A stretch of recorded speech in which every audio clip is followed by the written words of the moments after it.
behind of BlackRock and Vanguard. Today, I was much softer than usual, but we must be aware that this problem requires the strongest possible resistance in Europe and even the whole world. Thank you for your attention, and I wish you a productive conference and the start of public initiative for better tomorrow of all of us. Thank you.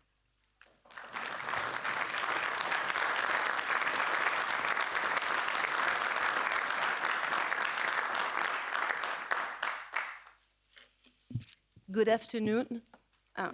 Sorry, because I'm French and you know my accent it will be not so well. But first of all, I would like to thank Mislav Kolokusic and his team for organizing this event. My dear parliamentary colleagues, the international experts, and also Frederic Baldan.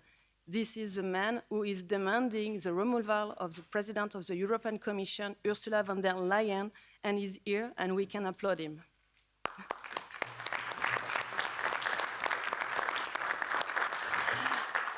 The management of the COVID crisis has been causing surprising decision-making at national, European, and global level for more than 2.5 years. With the lack of transparency and active cooperation with Big Pharma have been the hallmark of our institution, which have not hesitated to flout our individual and collective freedoms in the name of the safety of all and the fight against the virus. It is to be feared that with an international treaty on pandemics, which is moreover legally binding, our member states will be dispossessed of their sovereignty in terms of health, and that aberrant and unfair measures, such as the suspension of unvaccinated caregivers, be perpetuated. Throughout the past year of the COVID Commission has met, the elements that will remain in our minds are also the repeated refusals of the main players to respond to our invitation, like WHO President Tedros was among those who refused to intervene. The COVID Commission was unable to summon her, like Mr. Bourla, the CEO of Pfizer, or Ursula von der Leyen.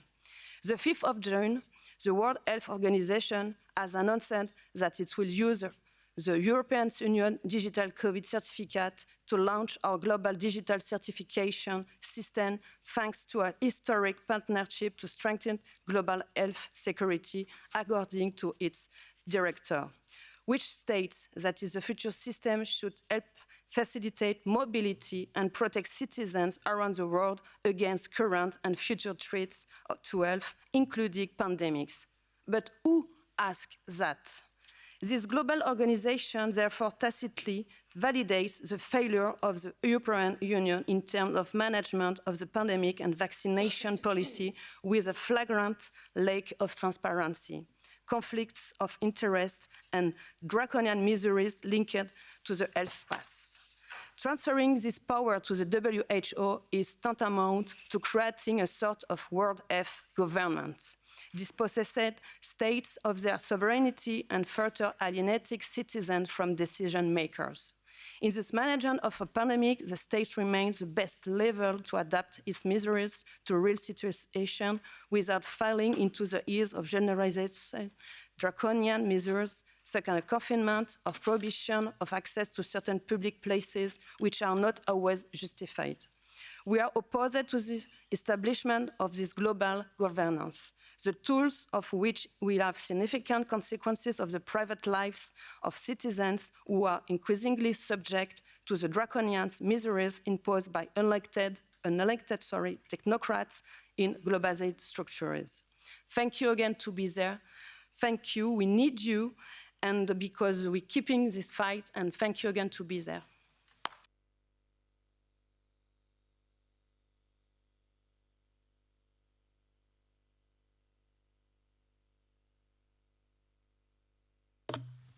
Thank you so much, and thank you so much to all of you for being here.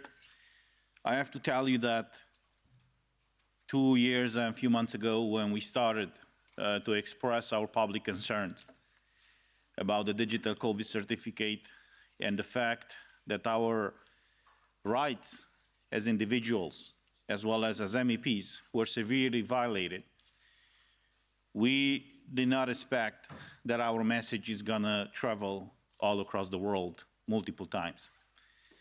Because when we had the first press conference, a few hours later after we placed the conference online, we received hundreds, if not thousands, of emails every day from people, from elected officials, from non-governmental organizations, from judges, from prosecutors, from journalists, all of them telling us that they shared the same concerns as us, but they did not realize that there are some public voices from a high-level authority, I would say, to express or to share the same concerns as them. When we started that press conference and then all the activities that we've done together afterwards, we realized that actually people all across the world are hungry, are thirsty for freedom. They want their own officials to be accountable and to respond in front of the public. So the alternative that was presented to us with this pandemic, this was the best opportunity for some elites that are not elected by anybody, who are not accountable to anybody, to pretty much hijack, day by day, month by month, year by year, more and more of our rights, more and more of our assets, because we see that happening right now in many countries. You saw what happened in Canada, for example, when the truckers protested against Trudeau. He ordered that their bank accounts be blocked, and that happened. And at that point, we did not even have, they did not even have in Canada, the digital currency. Imagine what will happen when on your phone you will have the digital wallet, the digital currency, the digital vaccination certificate. So we saw what happened. And now just imagine in your worst case scenario what will happen if we allow the WHO to have so much power over our states, over our governments, our elected officials, and even over our judiciary. Because over the years, over the centuries, I would say, when the modern state was developed, we had the so-called separation of power in the state. You had what we have, the executive power, legislative power, and the judicial power. And the reason why the power was split among three different powers in the state was that the individual rights of every person be protected, be safeguarded. So in case the executive power or the legislative power is abusing your rights, you can go in front of the judicial power or the constitutional court to challenge a law or to challenge an administrative decision. Now imagine what would happen if all of this decisional power would be passed over to WHO. Can they stay in court? Can the head of WHO justify his decision, for example, to proclaim a pandemic across the world in front of a judge? Because they can't right now. So the biggest threat that we are facing right now is a threat to our national sovereignty, to the supremacy of our constitutions, and implicitly, unfortunately, to our fundamental rights. Because if all of these powers that were granted through our constitutions to our national institutions or authorities will be handed over to a global institution that is not accountable to anybody, who's led by people who are not elected by us as citizens, then we are done with our rights. Because they can easily just pass a decision, or whatever you want to call it, to declare a pandemic. Once that is declared, the governments can impose draconical restrictive measures, and you will not be able to challenge that. In Romania, for example, the country that I proudly represent here, during the pandemic, there was not an official document, an official act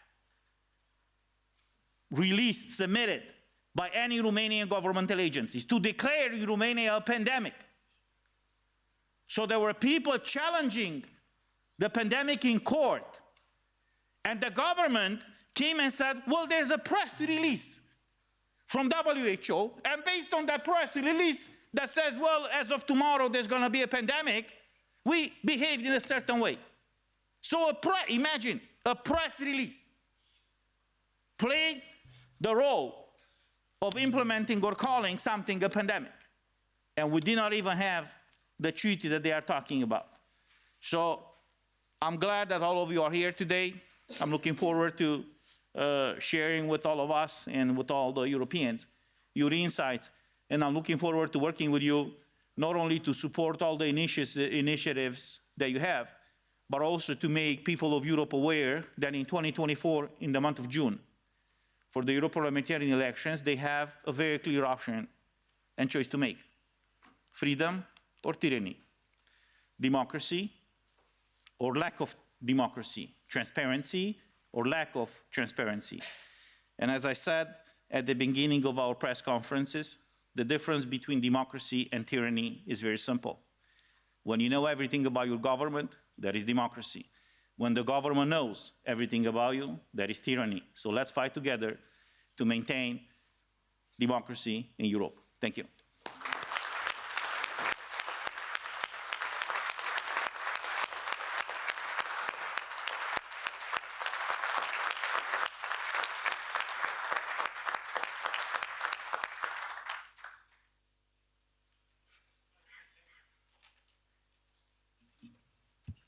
Thank you very much, my dear colleagues, my dear guests.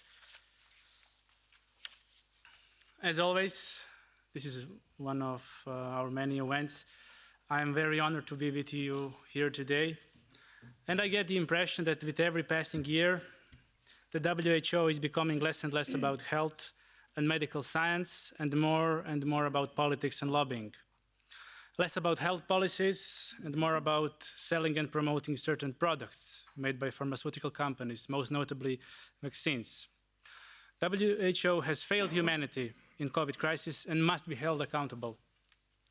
They have trampled on human rights and medical ethics and behaved more like public relation agency for those pharmaceutical companies.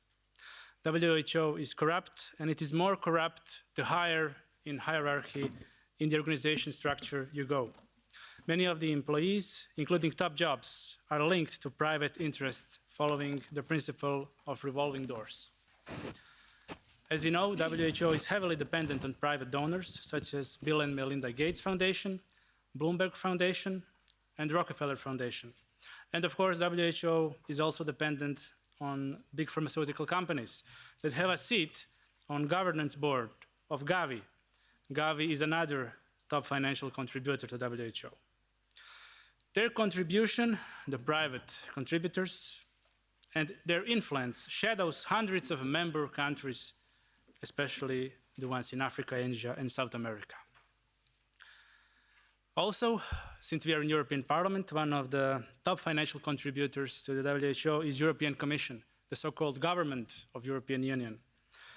The behavior of this European Commission in COVID crisis can be described as corruption, incompetence, and disaster. Can you imagine that the one person who arranged everything with Pfizer and also other pharmaceutical companies, Ursula von der Leyen, the president of the Commission, was protected by her political group and never came to a committee hearing to answer some very important questions, questions that deal with billions of euros and hundreds of millions of citizens.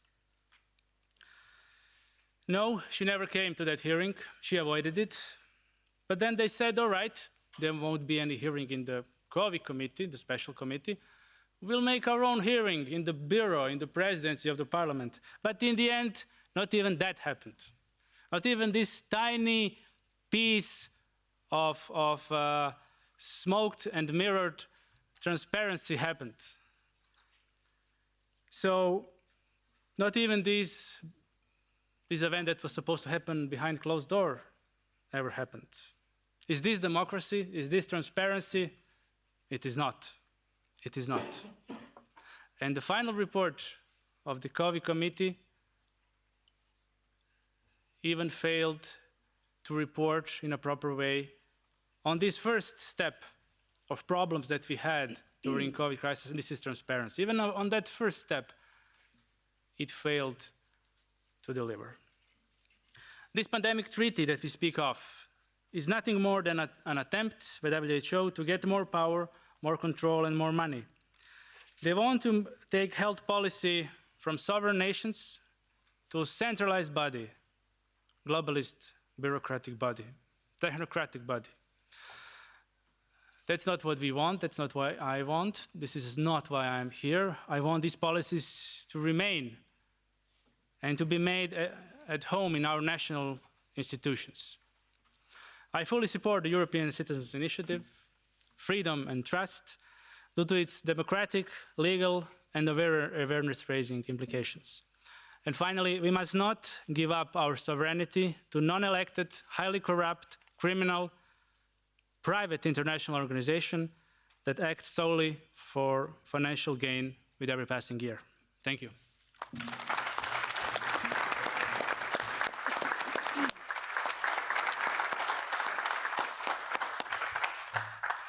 Yeah, thank you so much for coming today. And thank you, Misla, for really putting in the work and making this happening today.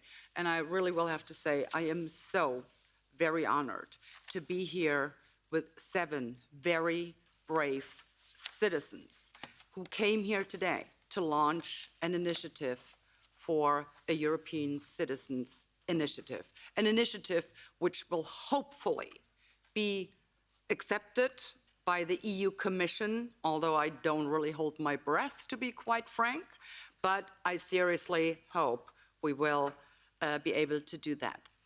These 7 citizens are so incredibly brave because they stand up against this despicable attempts by the globalitarian misanthropists to strip us of freedom, democracy, and the rule of law.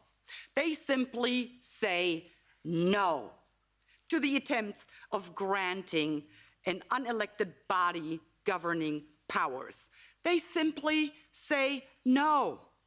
And that's what we all should do, because this will end if we simply say no. And that's what we're here to do today. Because an unelected body like WHO, who is controlled and run by multi-billionaires, should never be allowed to act in place of a democratically elected government. Never, ever. In democracies, ladies and gentlemen, it is government of the people, by the people, for the people.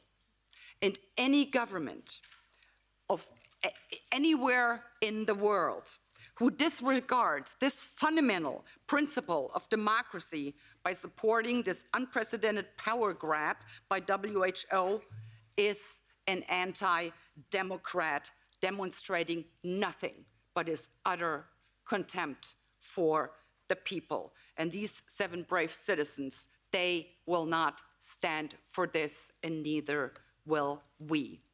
I will expose anyone, whether it's a member of a government in a member state or a government around the world, or a member of parliament in the European member states or parliaments around the world, who do not respect the people and do not respect democracy.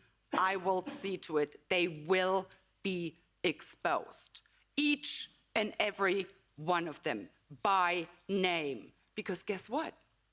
There's elections coming up, and the people might be interested in who is responsible for the abolition of democracy. So we are here today to tell you, WHO globalitarian misanthropists, we are here today to tell you, you picked this fight, you wanted this fight, well, guess what? You've got it. Let's fight.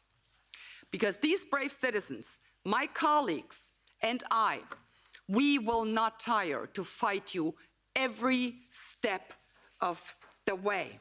These brave 7 citizens and millions more around the world, these are the people you will have to reckon with from now on.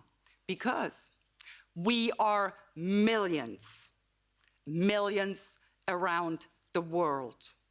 It is you that is the small fringe minority. You are the ones who do not have the right to dictate to the people what they want and what they don't want. So take it from me, take it from us, take it from these 7 citizens who gathered here today. Take it from the millions and millions of people around the world. We will bring you down, and we will not tire until we have done just that. So brace yourselves. We are here, and the fight is on. So let's have the fight. Let's commence with the fights. Why don't we? Thank you.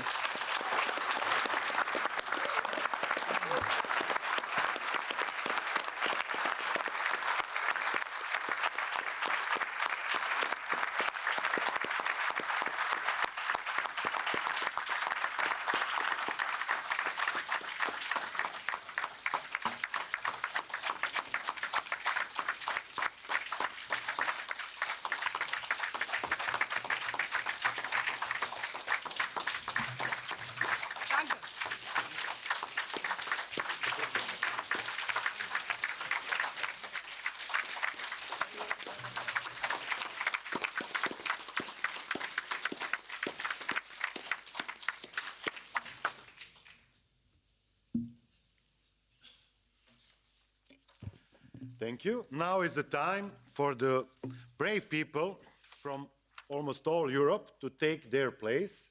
We will stand behind you. Please come on and take your place in the European Parliament.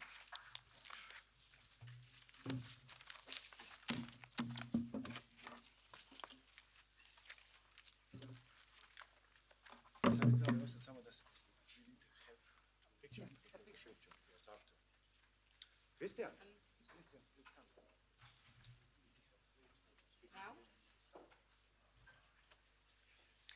We need to clear the chairs, though. Yes, yes, but we will take a picture behind you. Once they're seated. Okay. Okay, take You take your seat. We will stand behind you. Okay, where is my place? Here is Justina. Okay, yeah. Sit here, yes. And then Matthias stays to this side. I come here as the People just instruct me. I will get it. Just instruct me on the order on which they have to speak. Why don't the 7 citizens sit down and then you stand Yeah. behind? Here. Yeah.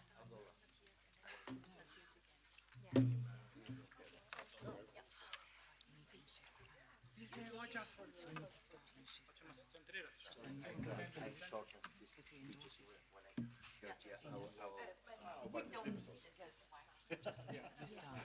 Could we remove the flag? Is anyone gonna do anything about it?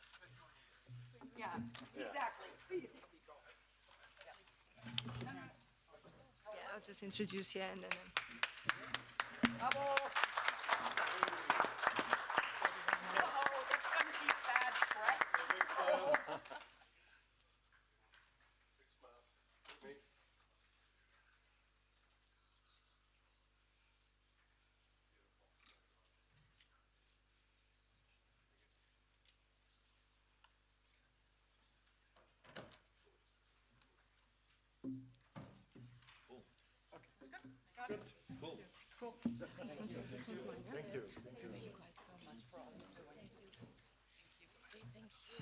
6 miles.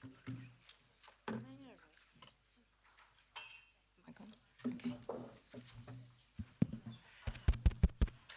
Good afternoon, ladies and gentlemen. Before I introduce the 7 citizens that will speak to you today, I will first introduce one of our lawyers who is working with us on the initiative, Philippe Kruse, who will speak for a short while, and then Matthias Desmet, who also is one of our citizens within the initiative, but will also speak as an expert on this panel. Thank you, Justina, and thank you very much to the MEPs for inviting us to this great presentation of this European Citizens Initiative.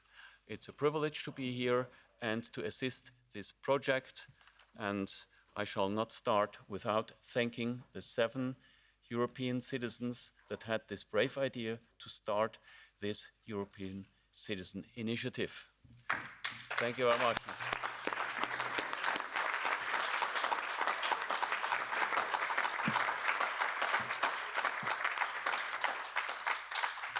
I guess this is the first time that European citizens, under the time of Corona, took this step and this possibility to bring back democracy and to bring back debate about this important topic into the European Parliament after the brave attempts and all the initiatives that have been done already by those members of Parliament that have opened the session.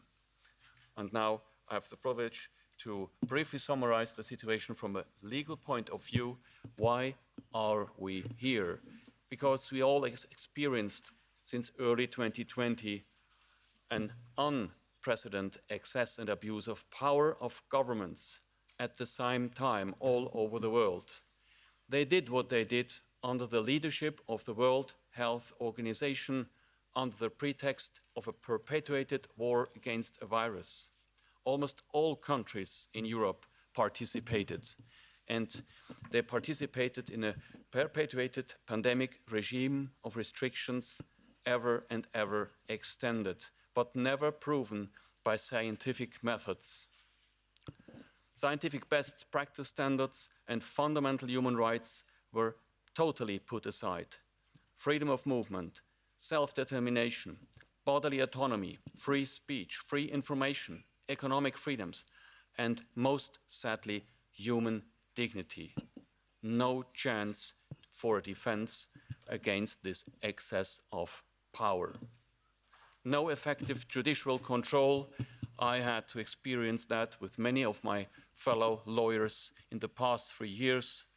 Every case anew, we had the hope to actually make the judges consider the legally relevant facts, but we failed. In none of the many court cases, judges were willing to listen. Now, and even no parliament in Europe until these days called its government back to reason, back to normal, even until these days. And what otherwise would be considered the normal thing to do, a global basic standard of quality management, meaning a serious reassessment in order to learn from the past for the future, that seems doesn't to exist anymore under WHO's COVID pandemic. And under this regime, millions of people and also the economy suffered from useless and harmful countermeasures. People were forced into millions of days of quarantine, isolation, masks, regular testing, restriction, and so on and so on. Even children had to do and to suffer all of this. But most significantly, experimental substances were pushed under people's skin. And just thanks to the most powerful marketing campaign ever promoted in history by governments and health authorities, with the slogan, "No one is safe until everybody is vaccinated," the public was made believe that there is no alternative and that these new technology-based vaccines were highly effective and safe. The public was misled, and the results can today be seen. Now, this is the most dangerous aspect in the past 3 years. It was the violation of the integrity of our body, our right of self-determination to make our own choice regarding what kind of medication we want to apply. And we want to do it based on accurate and correct information. And this is why we are here today. There was no protection of this most personal and most vulnerable aspect of our life in the past, and there will be no in the future if we don't act today. Even less protection, because now the WHO is about to finalize its ultimate extension of power, and instead of looking back and correcting the errors and give back the power of give back power to free competition of science, they continue with even a stricter power grab. And the European Commission has established a series of regulations and even a small agency, pandemic agency called HERA, as the junior partner of WHO. And just recently, some weeks ago, we have learned about the digital COVID certificates. Now, today, these brave 7 European citizens from 7 different EU countries have decided to take action with this instrument of the European Citizens' Initiative. This initiative allows EU citizens to directly participate in EU legislation and in policy making, and under such an initiative, European citizens can invite the European Commission to take action in areas where the Commission has the power to legislate. Now, with this ECI, the abbreviation, these brave European citizens do request the Commission to adopt a comprehensive set of legal acts that recognize and strengthen the protection of individual sovereignty and responsibility for all decisions that impact individuals and their children, including medical choices. These principles are grounded in the fundamental rights of human dignity and integrity in many different conventions, among others, not only in the Charter of Fundamental Rights of the European People. Article 3 reads, "Everyone has the right to respect for his and her physical and mental integrity. In the fields of medicine and biological, the following must be respected, in particular, the free and informed consent." And free and informed consent means that it's based on true and accurate information. And there are many other conventions. I spare you with the list, but just as a small hint, the United Nations has issued a series of relevant, supportive, and very important conventions. But one is of particular importance in this respect, and this is the International Covenant on Civil and Political Rights, concluded in 1966, because in its Article 7, it says, "No one shall be subjected without his free consent to medical and scientific experimentation," and this even applies in times of public emergency which threatens the life of the nation and the existence of which is officially proclaimed.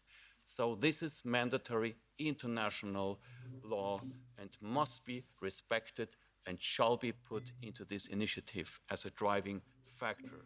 Now, this is a small first step, but it is an important one.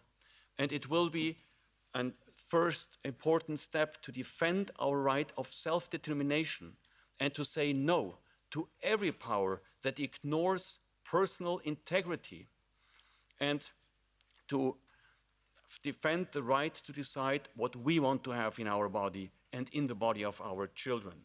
It shall be also seen as a start of a wider campaign across Europe and the world to finally establish and foster public debate and public awareness of the ever more restrictive, authoritarian, and totally anti-democratic global development of WHO.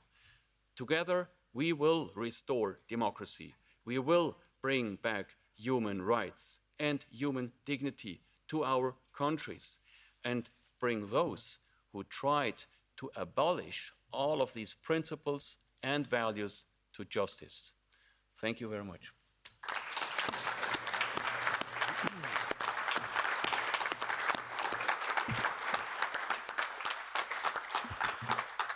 Good afternoon, everyone. I'm Matthias de Smet. Do you hear me like that? Yes. Okay. Maybe a little bit closer. Louder. Okay, I will try to speak louder. I'm Matthias de Smet. I'm a professor of clinical psychology at Ghent University. I also hold a master degree in statistics, and I lecture also on psychological processes and group dynamics in our culture and society. And in the latter context, I published a book about 1.5 years ago, which was titled The Psychology of Totalitarianism. And in that book, I argued that we really are at risk in our society to lapse from a democratic system into a new kind of totalitarianism, a kind of technocratic new totalitarianism. And I think that, for instance, the new treaty of the WHO is a major leap forward in this direction. It's a major leap forward in the direction of a society in which global institutions unilaterally and top-down impose their policy, for instance, their health policy, to society and to the population. For me, the strange thing in all this, or one of the strange things in all this, is that these institutions represent themselves as if they are the summum, the ultimate products of the tradition of the Enlightenment. And I wonder whether they still remember how the tradition of Enlightenment started, whether they still know the seminal texts that were at the beginning of the tradition of Enlightenment. For instance, the texts of people like Voltaire and Kant. I would like to read together with them Kant's text on, which was titled What is Enlightenment? In this text, Kant argues that the ultimate goal of the tradition of Enlightenment should always be to create a citizen that is capable of thinking of himself and that dares to speak out his thoughts in public space. And Kant even mentions in the second paragraph, I think it can be the third one, he even mentions that such a citizen doesn't accept a teacher who tells him what is right or wrong. He doesn't accept a priest that tells him what is good and evil. And he also doesn't accept a doctor that tells him what is healthy and what is not healthy. So that's what Kant had in mind. The tradition of the Enlightenment should produce citizens that dare to speak out in public space and that think for themselves. Sapere audit, think for yourself. And I think that, in my opinion, well, we cannot move more in the other direction than accepting that institutions such as the WHO, top-down, indeed, impose and tell us what medical treatments we should undergo. It's not in the spirit of the Enlightenment to do so, and in the end, maybe the WHO thinks that they do not so much represent the tradition of Enlightenment, but rather rationality or even science. Well, I think also from a rational point of view, it simply doesn't make sense to impose medical treatments to a population. I can summon numerous reasons why it is irrational and not scientific to do so, but I will only mention one. All researchers that have investigated the efficacy of medical treatments throughout the last 100 years have concluded that the lion's share of the efficacy of a treatment is due to the so-called placebo effect, often up to 80%. Up to 80%. So meaning that it's the subjective attitude of someone towards the medical treatment he uses that will determine to a large extent whether the treatment is efficacious or not. And if you impose a treatment to someone who doesn't want it, that means that you never can say that you do it for the health of the person. Never. It just doesn't make sense. I could summon numerous other arguments just to show that what is happening now in this world, this evolution towards a technocratic society, is neither in the spirit of the Enlightenment and is definitely not rational or scientific. It's irrational, absurd, and unscientific, and against the tradition of the Enlightenment. So I think that is one of the main reasons why I'm here, and why I support the European Citizen Initiative, and also why I'm grateful towards the MEPs that made it possible for us to speak here. Thank you.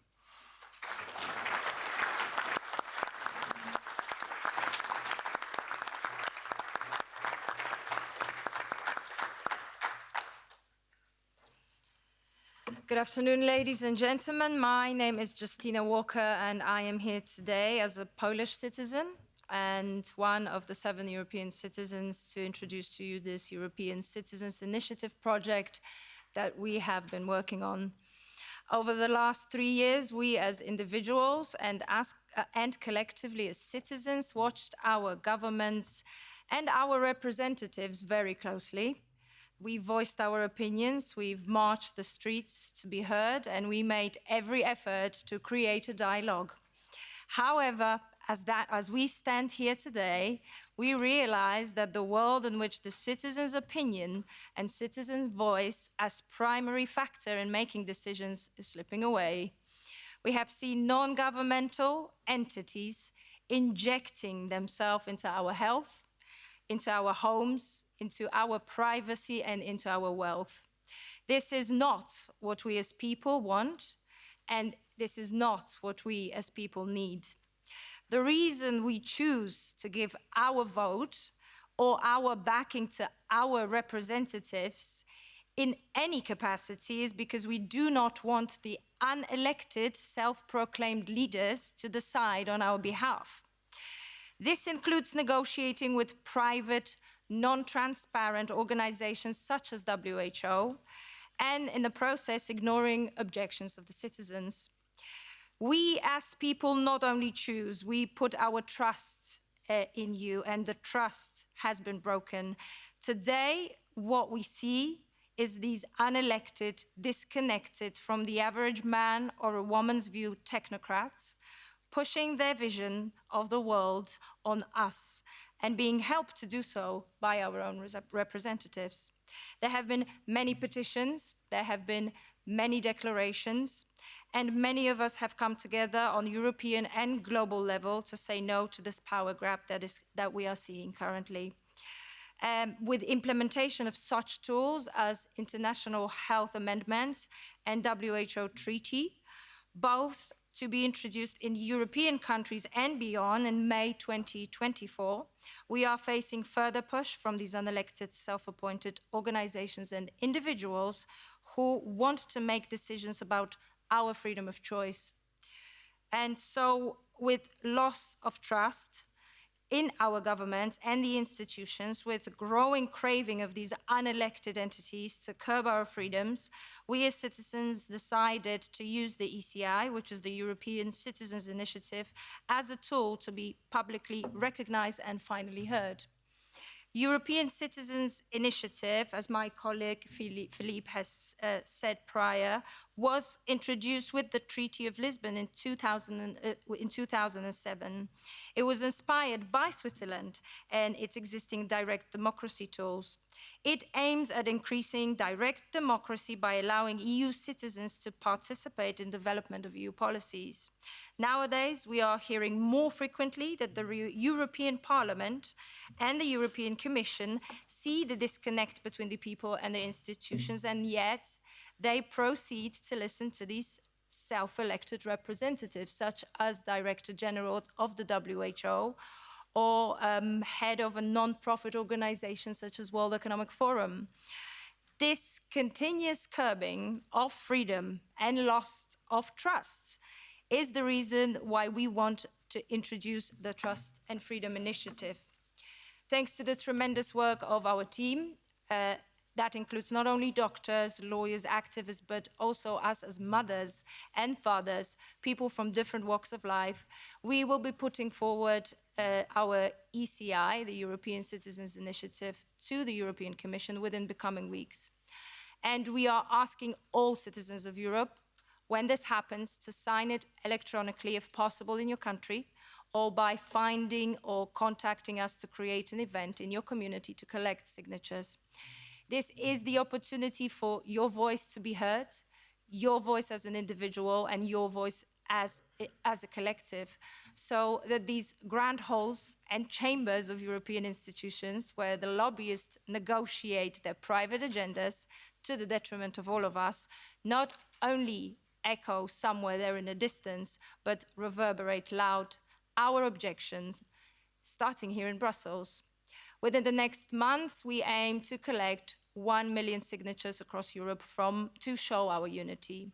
With a team of lawyers, the Trust and Freedom Initiative is being prepared, And all information will be available here in Europe, but also globally via our social media and website. What we need is to adopt a comprehensive set of legal acts that recognizes and strengthens the protection of every individual citizen, every man, every woman, every child. I want to thank the MEPs for standing with us and supporting our effort. I also want to say that the success of the initiative can only be achieved together by all of us here in Europe, no matter who we are and where we come from. What we need is trust and freedom, and both cannot be dictated by few, nor ignored by those who we choose to represent us. Because freedom is for no man to take, and trust needs to be earned, not bought. Thank you.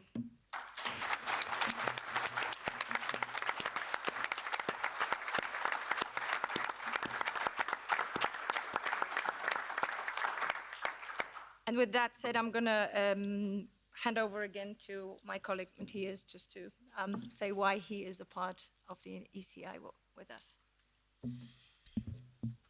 Yes.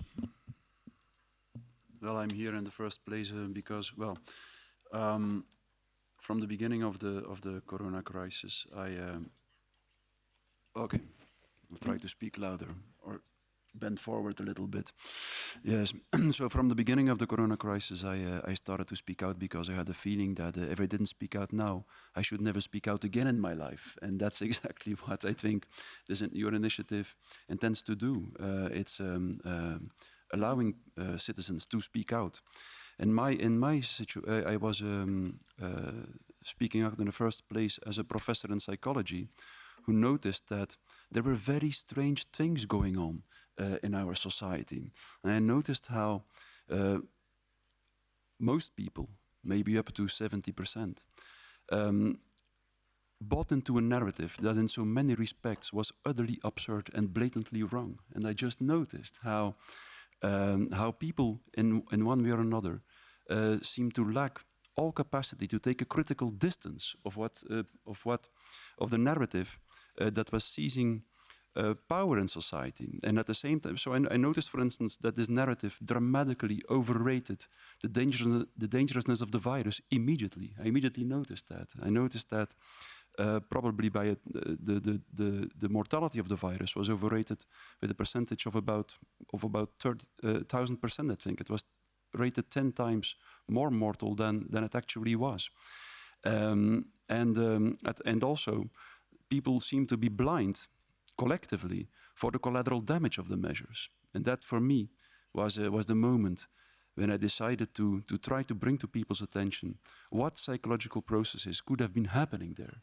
And I, of course, as many people know, I understood what was happening in terms of a collective mass formation and an emerging totalitarianism.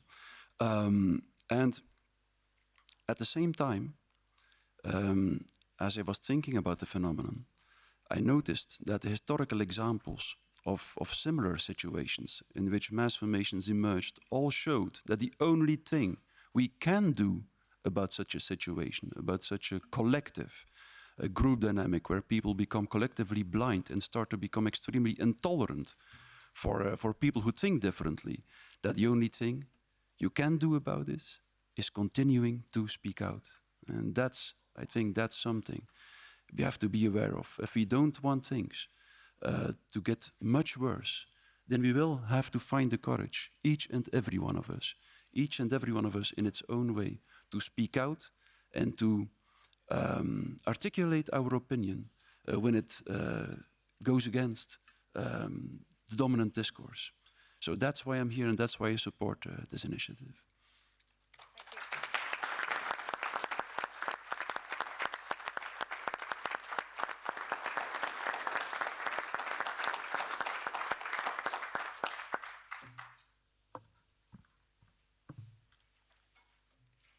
Good afternoon. My name is Dr. Maria Hupmer-Mock. I'm a medical doctor and mother from Austria. And over the past years, I became an activist. Lockdowns for the unvaccinated and mandatory vaccination in my home country showed me how fast steps can be set by the people in power. I want to express my heartfelt gratitude to the MEPs for their bravery and for taking a stand against the draconian measures over the past years. And I want to thank my fellow colleagues here that bring in the initiative. I want to thank today's speakers. All these messages should set a clear sign throughout the world that a change towards a brighter future is definitely possible if we unite in our efforts. The Great Awakening is happening worldwide. And yes, I also refer to a film here that had its premiere recently, showing in-depth knowledge of some of today's speakers. Over the last years, I've been in contact with so many different people in various organizations worldwide. It is clear that it is within human nature that we cannot always be of the same opinion in details, and we do not have to. But we can be so immensely strong if we find the smallest common denominator as a basis of incredible, effective work. I urge people to open their eyes to the potential threat and the future harms to our lives and liberties. I want to encourage all people of all different walks of life to stand with us, to sign the European Citizen Initiative once set free for the signature process, if you are from a European member state, or to start similar action on your own continent. Furthermore, I kindly ask our fellow human beings from around the world to join efforts to expose the power grab from entities which are not elected by the citizens and who are definitely not working for the greater good of the people. I encourage people to step outside the process of mass psychosis into a state of individual resilience that automatically will lead into a big, resilient crowd.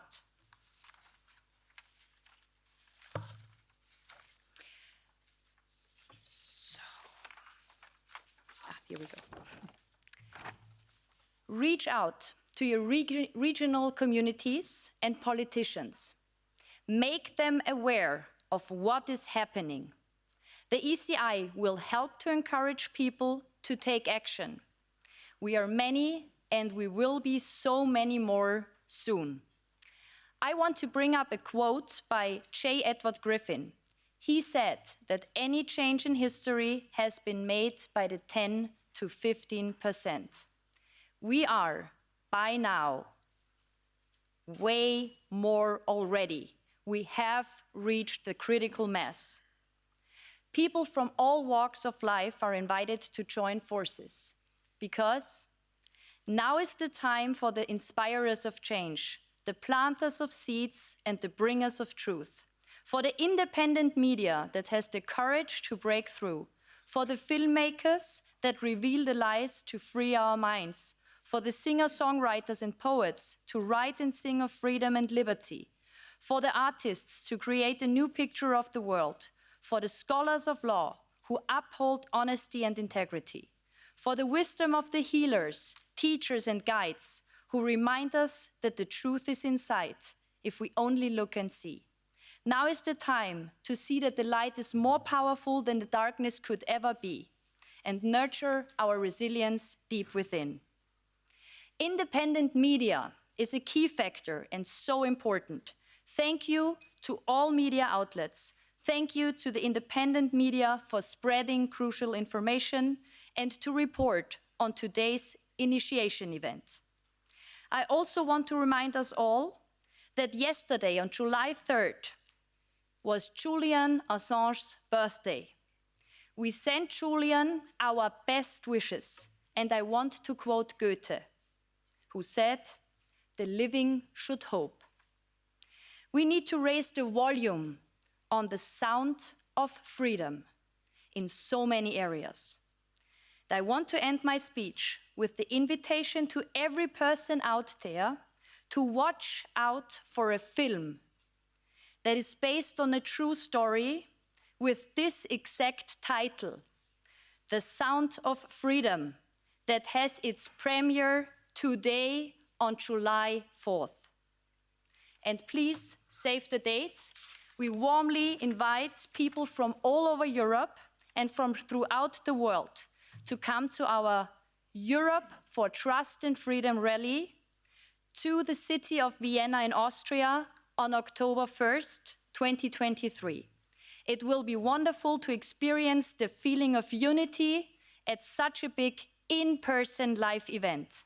And you will find further information on our webpage, the euci.info. Thank you so much.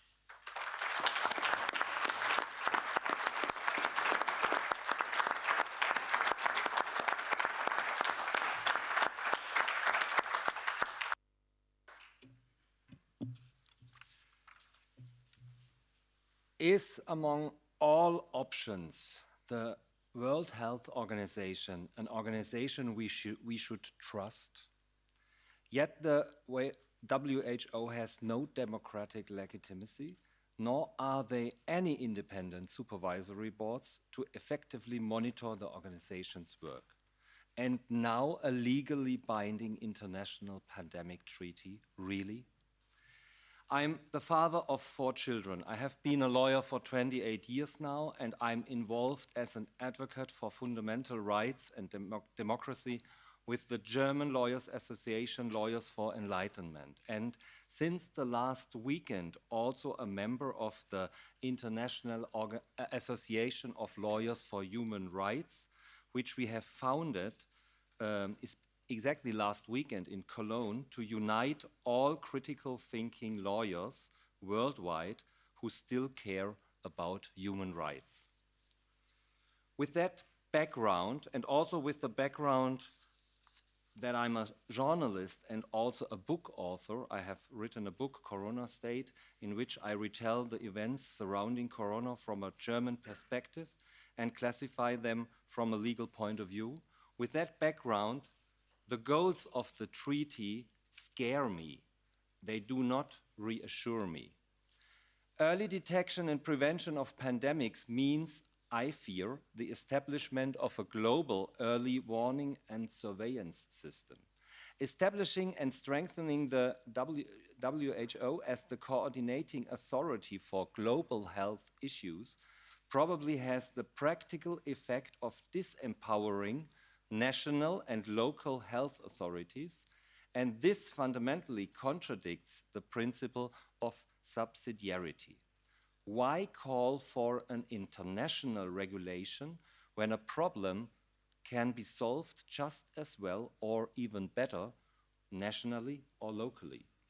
Strengthening of international cooperation in areas such as surveillance, warnings and response probably means the establishment of a global surveillance system of citizens by the states, enforced by the WHO. And this amounts to a complete control and foreign domination and measurements, such as restrictions of the freedom to travel, the right of residence, freedom of movement, and all of them would probably be very easy to implement under those circumstances.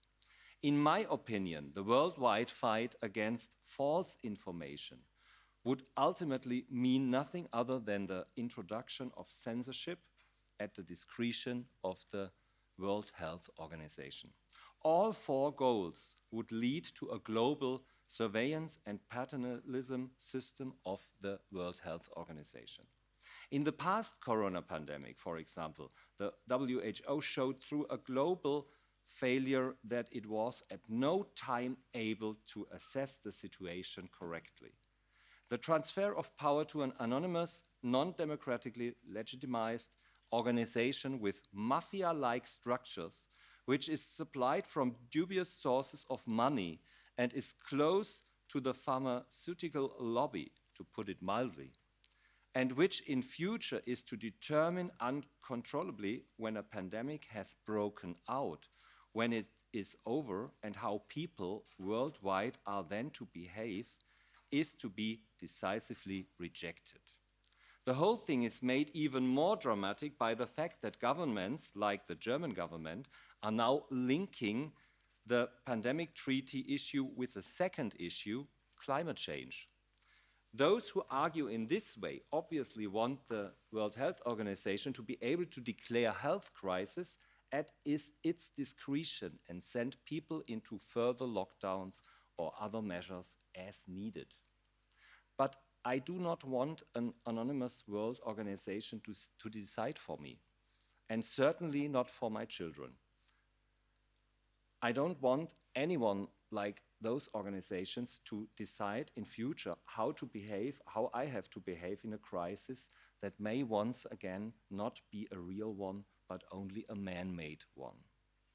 Jurists like me reject ideologies and totalitarian movements with a claim to absoluteness. I reject that an abstract construct of a public health is declared the global goal for all, whereas personal health has to take a backseat. Decisions on how to deal with health and illness must always be made by the individual and must not be shifted to the international level and an opaque network of organizations and responsibilities. I reject the idea that in the future not only actual diseases but a mix of data analysis, computer models, artificial intelligence and test results should justify risk assessment at the discretion of the World Health Organization. If the treaty plans outlined were to be realized, decisions on how a society should deal with diseases, prevention and epidemics, and that could be any wave of influenza, would be removed from the democratic process in many ways. The leverage of an impending public climate or public health emergency can be used without any barrier to monitor and control populations.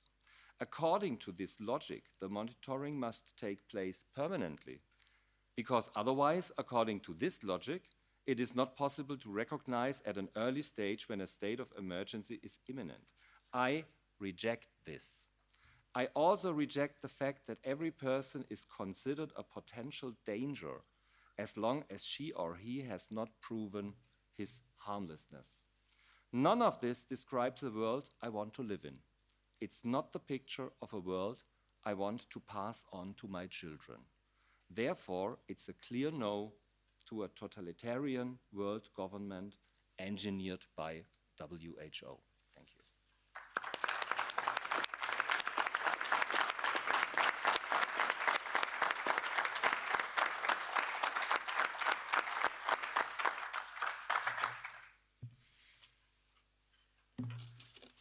Hi, I'm known as Vicky Ketjon from Portugal. My name is Isabel, and several names that never end, so I'm not going to tell them all.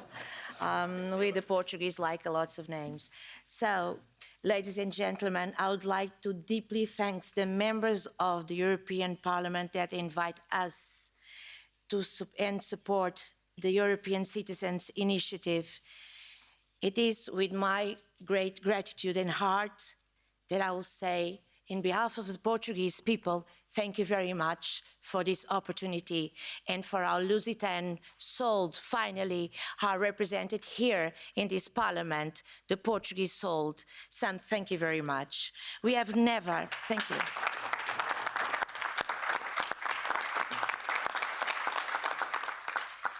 Maybe I'll start crying in the middle, we never know, you know. We have never experienced a moment as in the last 3 years. People are afraid to say what they stand for, afraid to say what they are thinking. The suppression of dissident voices has and is well calculated. Move across the mainstream through censorship, disqualification of truth, repeating daily false reports of virus, death, war, crime, and now about a simple fact of biology, gender. At the beginning of 2020, thousands of scientists, doctors, health professionals were silenced. Accounts and holders of sovereign bodies in many countries were censored. Hundreds of thousands of posts were deleted out from brainwashing, censorship, and condition of all kinds of freedom movements. The neurolinguistic method used by repeating a narrative succeeds in frightening most people into an unspeakable obedience. Now they are using it again.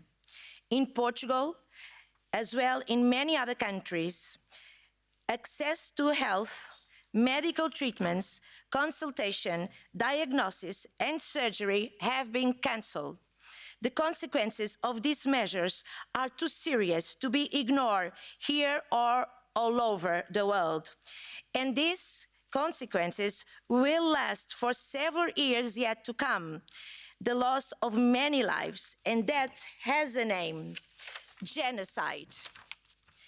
It's very evident that the world is the victim of someone that holds the power and the puppets, with no empathy whatsoever for anyone.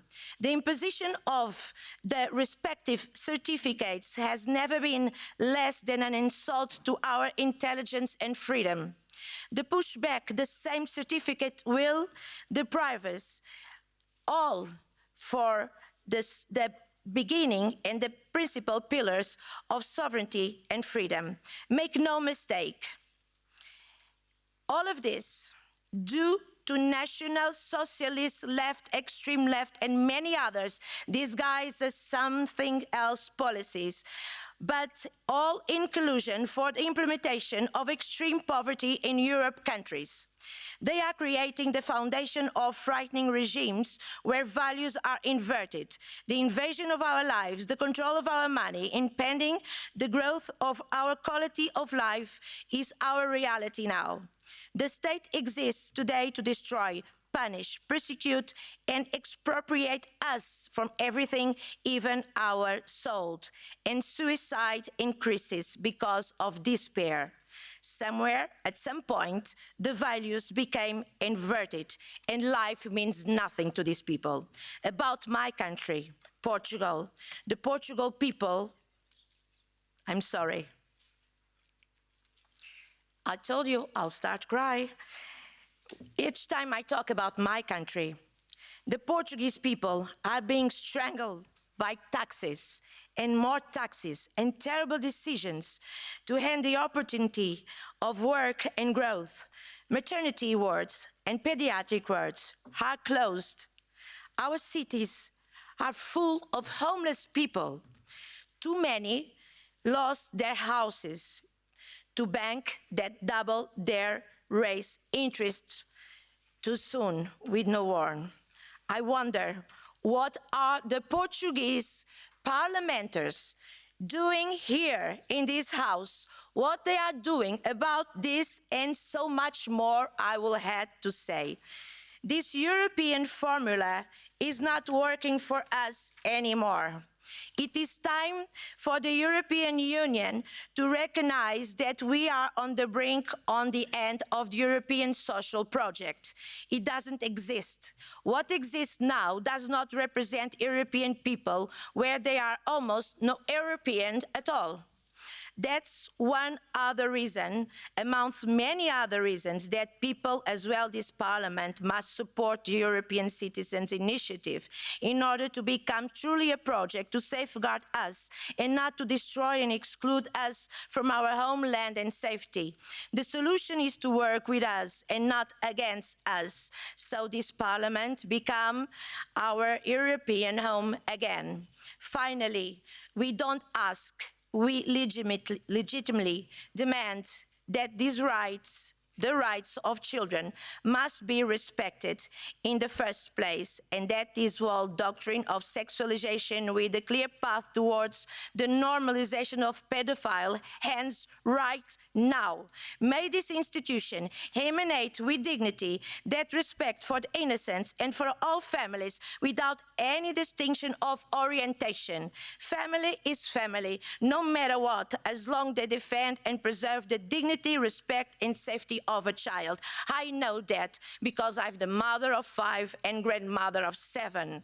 Children do not belong to the state or any organization whatsoever.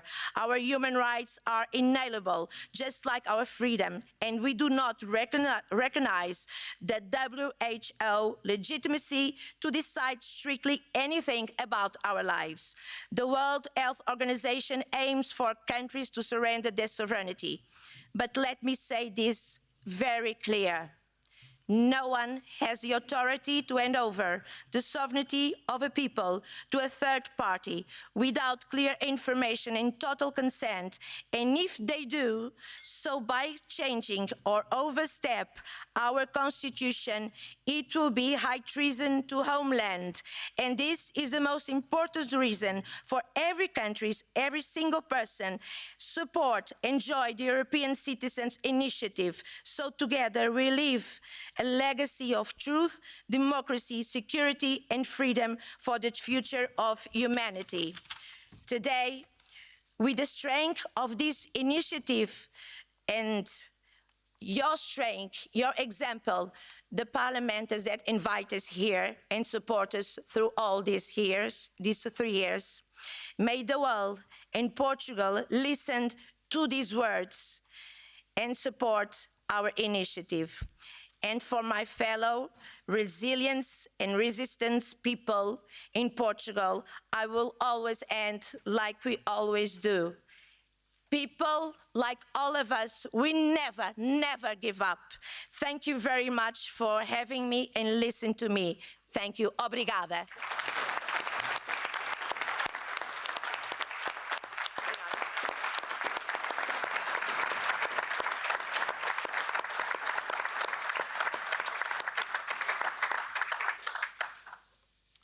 So, hello friends. I was expecting that there will be more members of European Parliament, so my speech is made a little bit for them. Unfortunately, only the brave ones are here. And let me start with saying thank you very much for your job for the last years, what you are doing. That's the first. Thank you.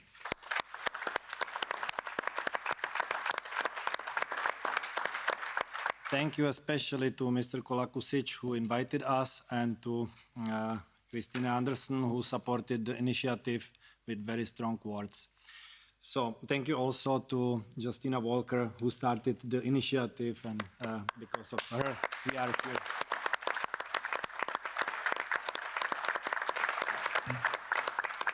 So my name is Ladislav Vrabel. I come from Czech Republic, and I wrote my speech because English is not my native language.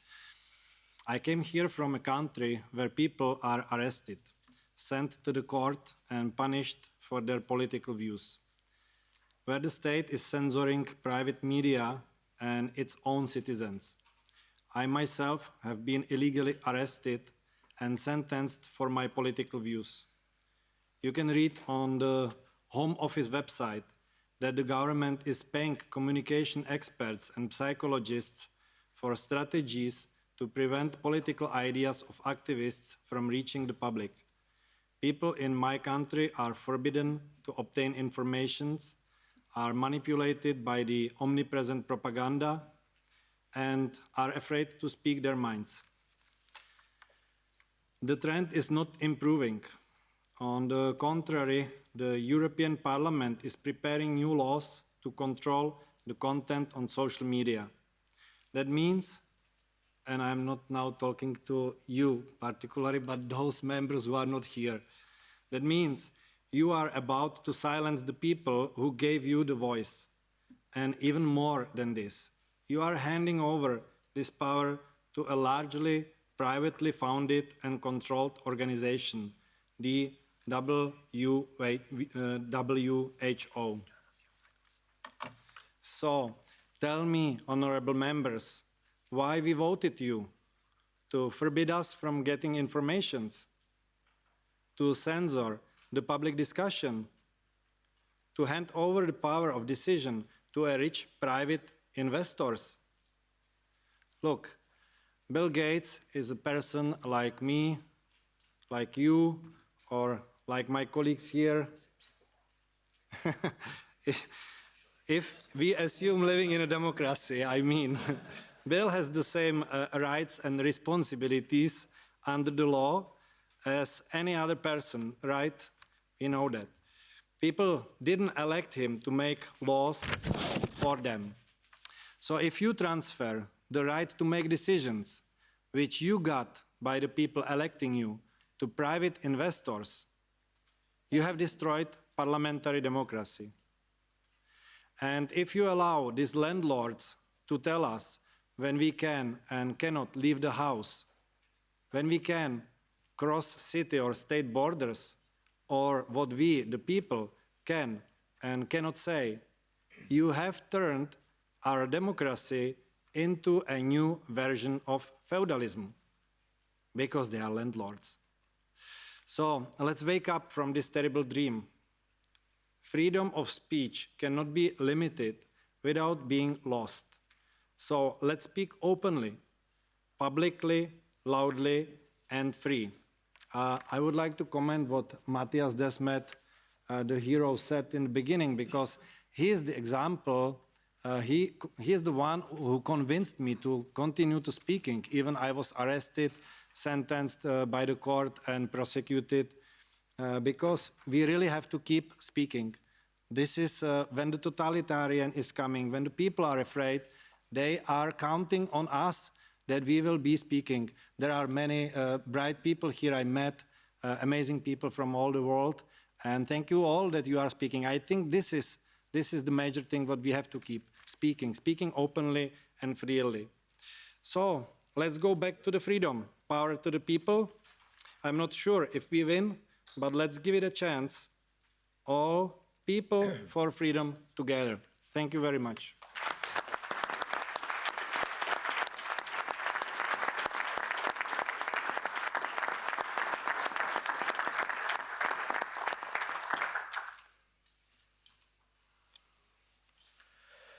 Thank you for invitation and this initiative to become true. Ladies and gentlemen, it's an honor for me to present Bulgaria. I'm a medical doctor. My name is Dr. Georgi Todorov, and I'm a physician, one of many activists in Bulgaria who exposed this plan of pandemic. I gladly accept the invitation of my fellow citizens to participate, and I believe that we're going to make true successfully. But what I want to say is that I have to remind you the doctors who have participated very much, and I have to remind you that there is no regime holds in power without the help of medical doctor societies in the countries. Pinochet had them in his side and stood over 18 years. You shouldn't remember. We shouldn't forget. Many people have been reassured and believe that everything is behind us. It's undelusive, fake reception. I want to remind how everything has started. Until the late 1990s, WHO achieved successes. I said this because me, myself, participated in projects in Republic of Ghana many times for many years. My personal encounter with the organization convinced me that it is undergoing a transformation of turning from a health-focused entity into something else that does not prioritize public health care anymore. I have to tell you that our society, if we think deeply, is guided by definitions. And those who have the power to change these definitions, their meanings are the ones who actually govern it. The WHO has appropriated the right to change the definition of epidemic, vaccines, etc., but not in the name of science, or rather to fulfill the orders given by sponsors. We shouldn't forget that 84% of total revenue exceeding $3.6 million come from top 10 top donors are 72%. Let's see what they change. They easily remove words enormous numbers of deaths from the definition, replace it with public health emergency international concerns. An extraordinary event is determined to constitute a public health risk to other states through international spread of disease and potentially requires coordinated international response. This slight change took the pandemic from the medical field and turned it into a political act. They tried to do so in 2009, declared pandemic and swine flu.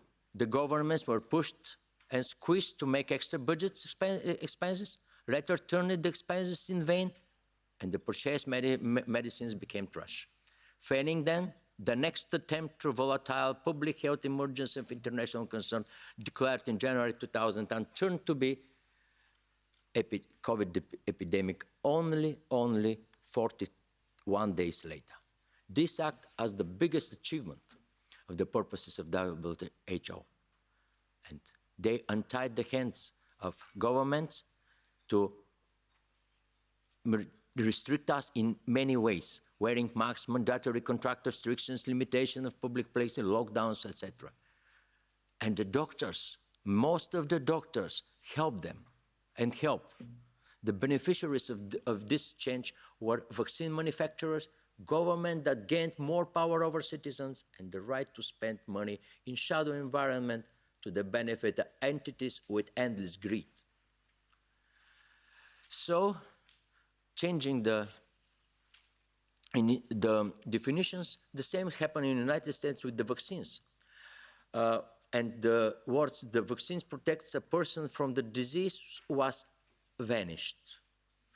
This came after the fact clearly showed that substances declared as vaccines, never checked properly against COVID, do not actually protect people from getting sick. So the picture of coordination for changing of the definitions was painted completely. The temporary needed instruments were sharpened, and the results of usage are well known. The previous speakers gave a detailed picture of the upcoming treaty, but foremost mentioned pandemic agreement finally aims to become a system for completely electronic control of people in all WHO members under the fragile guise of healthcare. The WHO recently declined anticipation for new pandemics in advance. They are acting as predictors of last instance, when the disastrous level of the competence of their officers is obvious. Is it really need we to sign anything? I don't think so.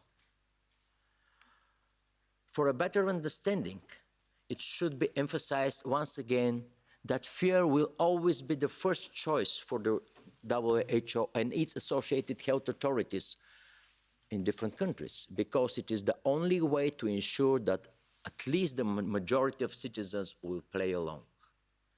It is time for countries to leave this organization, whose true aim is to trample of our human rights and freedoms. We in Bulgaria did the first step towards our exit from WHO. Bulgaria is the only country in the world where an organization called Bulgarian Alliance for Decent Life organized official nationwide signature action, support the exit of Republic of Bulgaria from WHO and for withdrawal from all agreements. We took over 30,000 signatures for only 16 working days and officially led Bulgarian National Assembly to undertake political action as the law says. Discussion and mandatory vote. Police officers and Bulgarian prosecutors were not eager to work for repression in Bulgaria from the first day of the pandemic, rather supported silently and sometimes publicly as in their majority. This actually turned Bulgaria to be the island of freedom and peaceful resistance. We minimized the fate of mainstream media.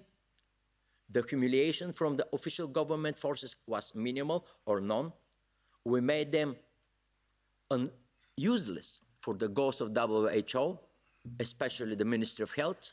We humiliated them, put them in humiliation in front of society, and their sponsors thus led to deterioration of the reputation of WHO, European Medical Agency, because we exposed the results of the vaccines publicly, and unfortunately, the European Commission, because of the obvious but even disastrous results. I have to tell you that without freedom, there is no health. And this is my first word, become something like narrative in Bulgaria. Our New Citizens initiative should mark the beginning of the end of WHO, and similar to them, organizations with their attempts to regulate and rule our lives. And finally, achieve views of truth, trust, and freedom in the society. Thank you very much for your attention.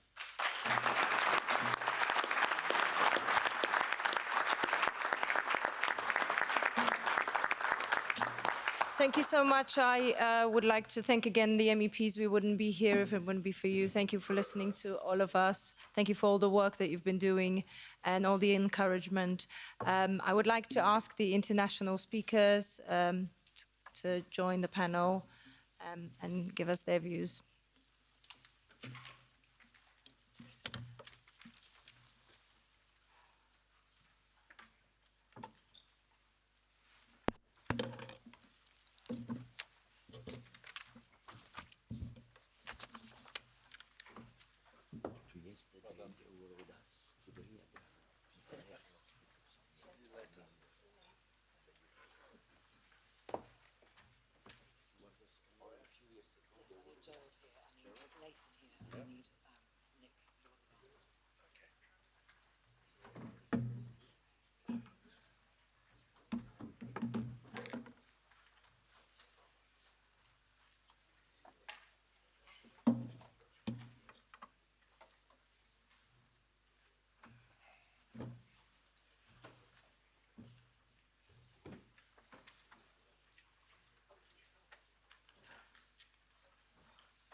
So now we come to the last part, to the debate, where we have some international speakers, and I have the privilege to start with this last round.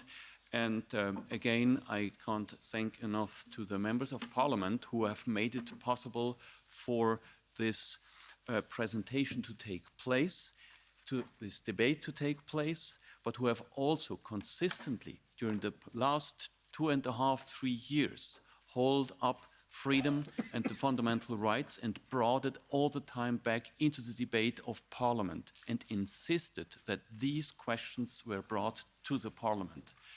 And so really thank you very much. And this is exactly the topic we are addressing here today, and also the response to the question why I personally support this European Citizens Initiative, being a Swiss citizen not being allowed to participate directly, but now I'm going to tell you why I do all I can to support this initiative. And there's a clear, simple answer. I would like to start with the words from Professor Matthias Desmet. He concluded by saying, it is so important that we speak out as long as we can still speak out, to encourage others to join us, and as well then to ultimately make others to join us as well. Now, here comes the democratic element into this arena. And this is all about informed consent, informed dissent.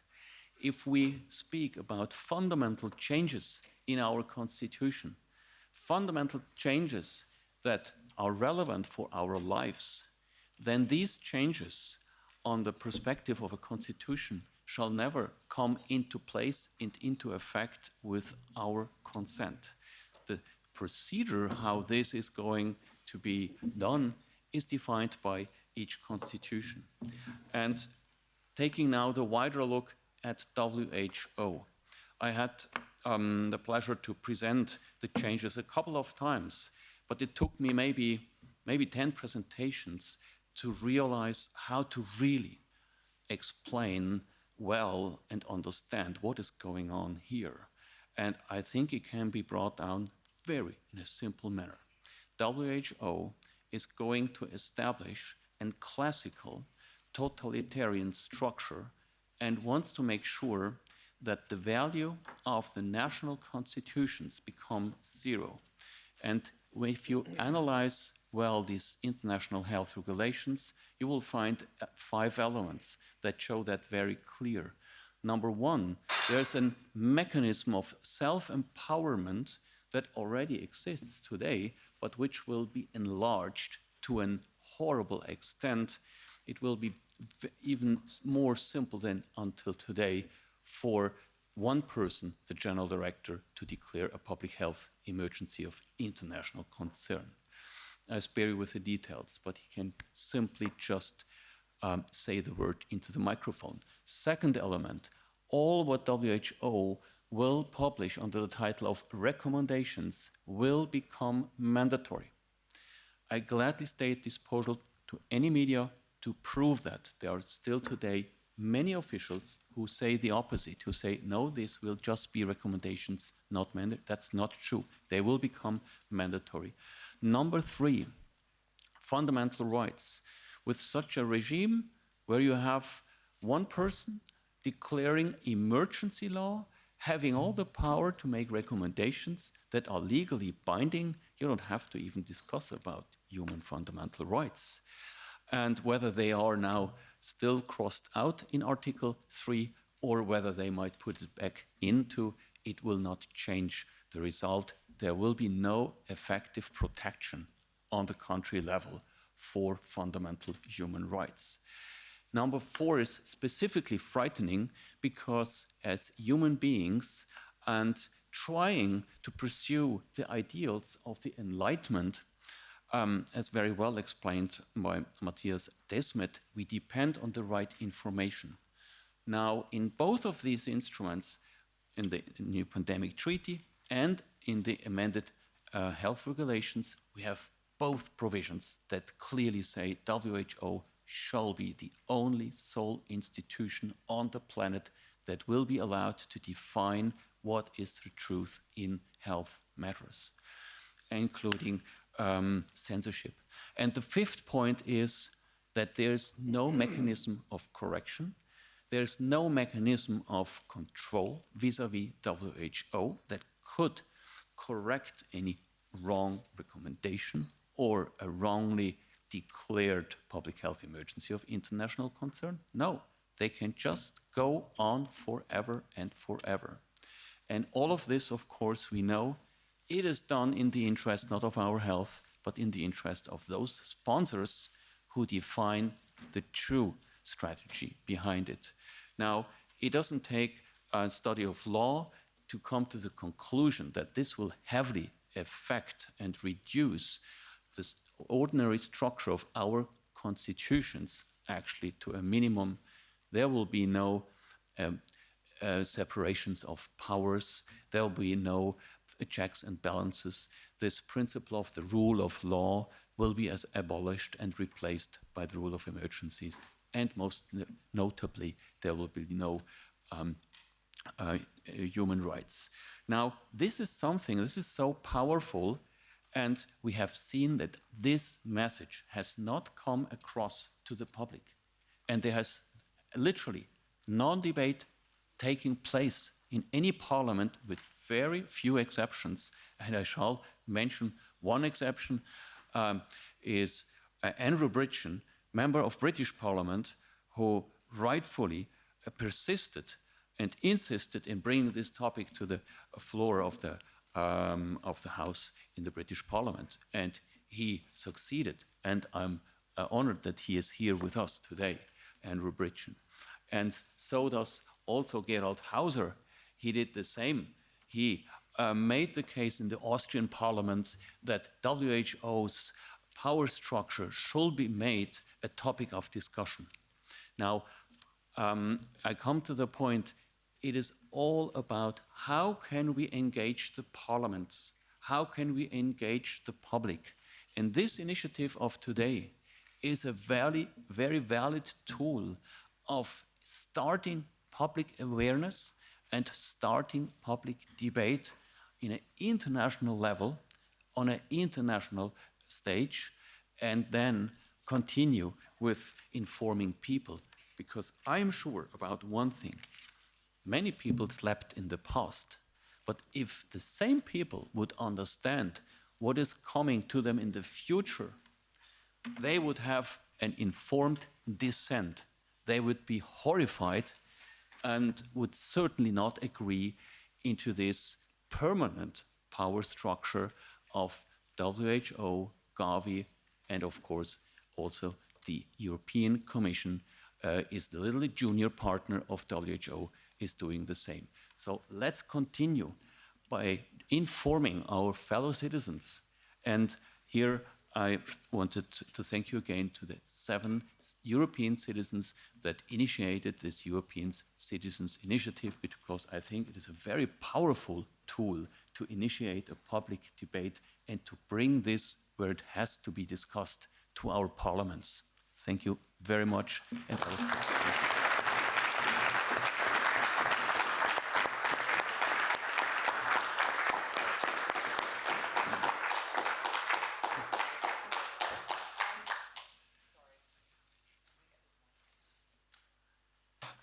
Oh, there we go. Can everyone hear me? Sorry about that. Hopefully, technologically, all being well, we have a message from someone that you probably all know. So on the screen, joining us from the USA, we have Dr. Peter McCullough. Practicing internist, cardiologist, and a research epidemiologist in Dallas, Texas, United States. I want to thank the members of the European Parliament for attending and hearing the concerns of the European Citizens Initiative. This group has come together because of concerns in Europe, those traveling to and from Europe and worldwide, regarding the World Health Organization Pandemic Treaty Alliance and all of its efforts to gain greater control, and actually its aspiration of having dominion over all plants, animals, and humans in the world. The last 3 years, we've seen the COVID-19 pandemic disaster be far worsened by WHO actions. The World Health Organization was grossly unprepared. They intentionally deceived the world regarding the origins of SARS-CoV-2 from the Wuhan Institute of Virology, a project that was engineered by U.S. researchers, Ralph Barrick and his associates at University of North Carolina, Chapel Hill, Peter Daszak at the EcoHealth Alliance, and then of course the Wuhan Institute of Virology. Do you know that the WHO declined 3 independent U.S. scientists nominated by Rear Admiral Brett Giroir and chose Peter Daszak in 2020 to actually aid in the cover-up of the Wuhan lab as opposed to getting an independent evaluation back in 2020. The World Health Organization is simply not the organization that we want having any influence over our healthcare, over our animals, or plants, or our livestock. The WHO, as it exists, should only provide data analysis, in vitro diagnostics, and outbreak investigation, and provide reports to us. The WHO serves us, those of us who are member nations.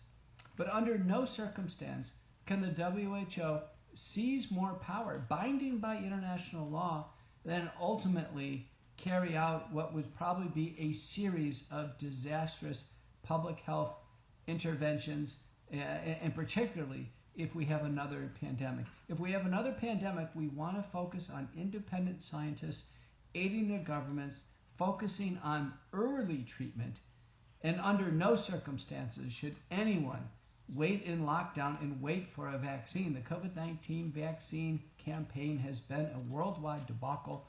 It's been grossly unsafe, completely ineffective, and we certainly don't want a repeat of that at the hands of the WHO. So please listen to the European Citizens Initiative, ECI. I'm in complete support, and I want to thank you for your diligence and your ability to sort through all this. This has been a difficult time for all of us, but hold strong, seek truth, and be bold and relentless in bringing the European Union and the world back to its senses, getting back to normal, and allowing everyone to pursue their goals of life, liberty, and happiness. I'm Dr. Peter McCullough from the United States, internist, cardiologist, and trained epidemiologist. Thank you for listening.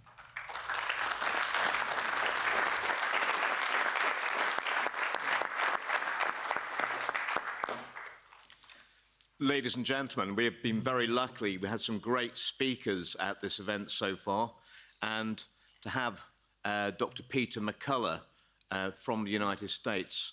He has been an absolute Trojan for the cause over the last few years, and he's been attacked in the media relentlessly. Like many of us, he's still standing, and he will be on the right side of history, as will you, I promise you. Now, let's correct a couple of things. I've had some brilliant briefings on the WHO from Philip. I think 2 of them in Norway, which was excellent. And yes, I would love to claim all the credit for the debate we had in our Parliament on the WHO pandemic treaty, but that would not be right. We have a quirk in the UK Parliament, the mother of all parliaments, that if 100,000 of our electors write in with a petition for a particular debate, then the government is duty bound to put on that debate. I'm pleased to say that we managed to achieve a petition total of 156,000 electors for the WHO debate, and so we had that debate, much to the government's chagrin. And of course, they said that there would be no handing over of sovereignty, there would be no giving away of powers, and we wouldn't be agreeing to any of this. Well, unfortunately, governments, as we know, do not always tell the truth. Ladies and gentlemen, some 7 years ago, I didn't think I'd be sitting here. I was leading the Leave campaign for the East Midlands to leave the European Union. And as you know, we were successful. However, I am delighted.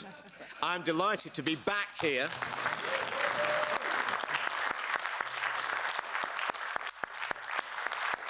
With my European friends, standing shoulder to shoulder on an issue of the most importance in our lives and those of our children.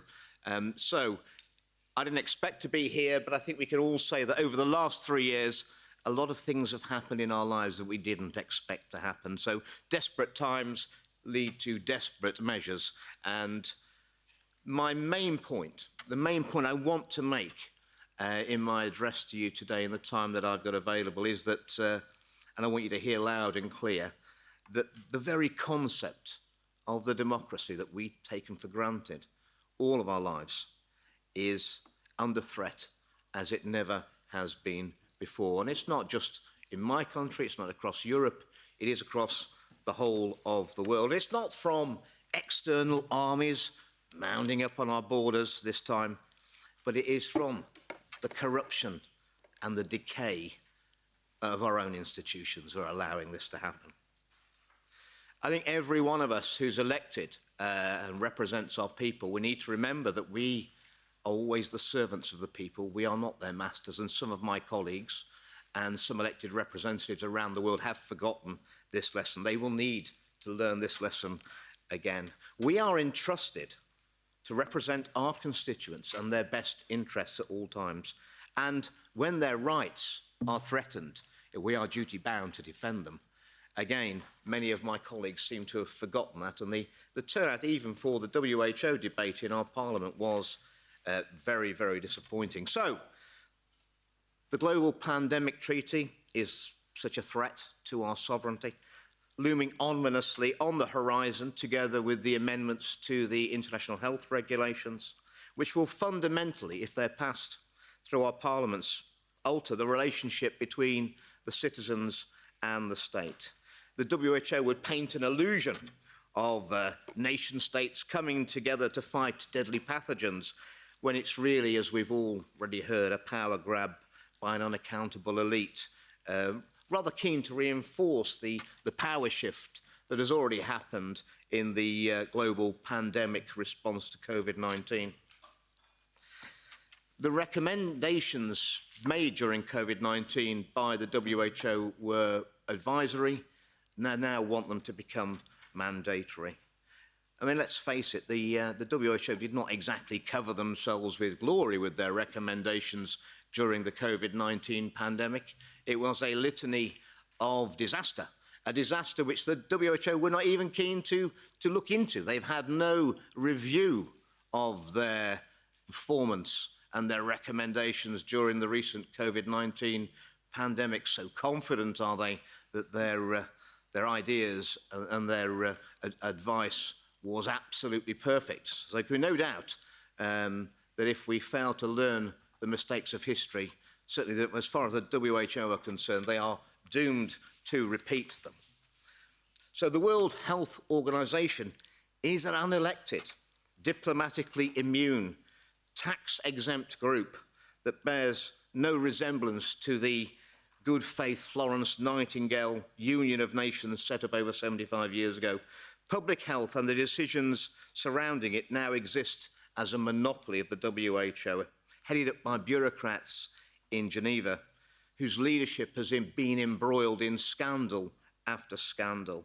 And the majority of the influence on the WHO now is by external entities. And indeed, as has been mentioned, one of the richest men in the world has a massive influence over the WHO. Indeed, I think 84% of all the funding of the WHO now is by external commercial sources with an ability to direct the area that your generous donations to the WHO will send their policies. So it's basically pay to play. If you have enough money, you can influence the WHO. Not exactly the people I'd like to be deciding in the future whether my constituents are locked into their houses, whether they can see their relatives, if they have to wear masks, and if they have to take mandatory medication. I would say the least qualified people in the world to make those decisions. And any parliament that decides to abdicate its responsibilities to its constituents does not deserve the name of being a parliament and does not deserve a seat in any elected assembly. We have no right to relinquish our sovereignty, the sovereignty of our nations, because it's not mine to give away. It's not any of us to give away. Sovereignty always belongs to the people, and every election should be returned back to the people, where they will again decide who they allow to represent them for the next parliamentary period. Forests can be grown for 1,000 years, but can be chopped down in a few weeks, and the same is with our democracy. I've actually been shocked, and I think people in the UK have come to take our democracy and freedoms as a right, an entitlement, that's something that would never be taken away.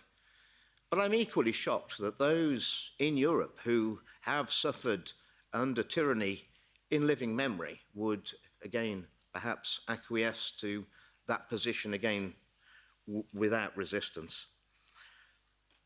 So I don't think I'm being dramatic when I say that the Global Pandemic Treaty and the amendments to the International Health Regulations will allow the WHO to declare a public health emergency of international concern, a FAKE, abbreviated to, and not only when to call it, but how long it would last and when it would be over. And I suspect that it would be a very long time before we had democracy returned to our independent parliaments.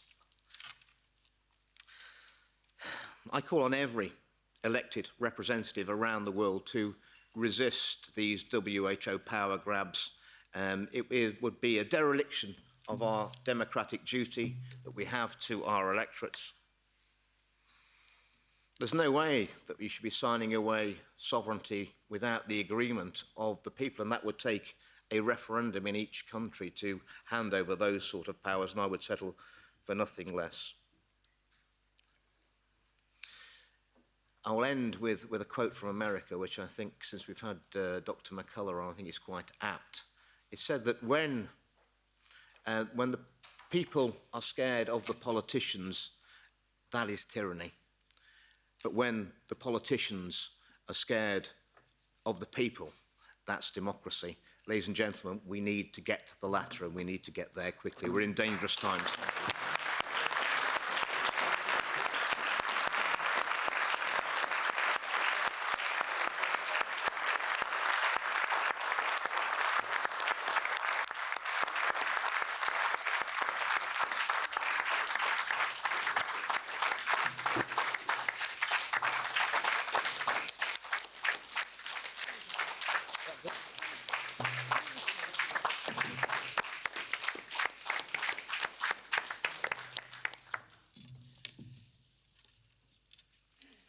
I'm actually wondering if I'm on the right panel now. As I look side to side, I think I feel a tad out of my depth. Before I crack on, I'd like to actually thank some other people in the room, and that is Oracle Films and Grit Media, who are live streaming for us today. Now, this live stream is going very well, and I just want to give those guys a round of applause for all the hard work they do.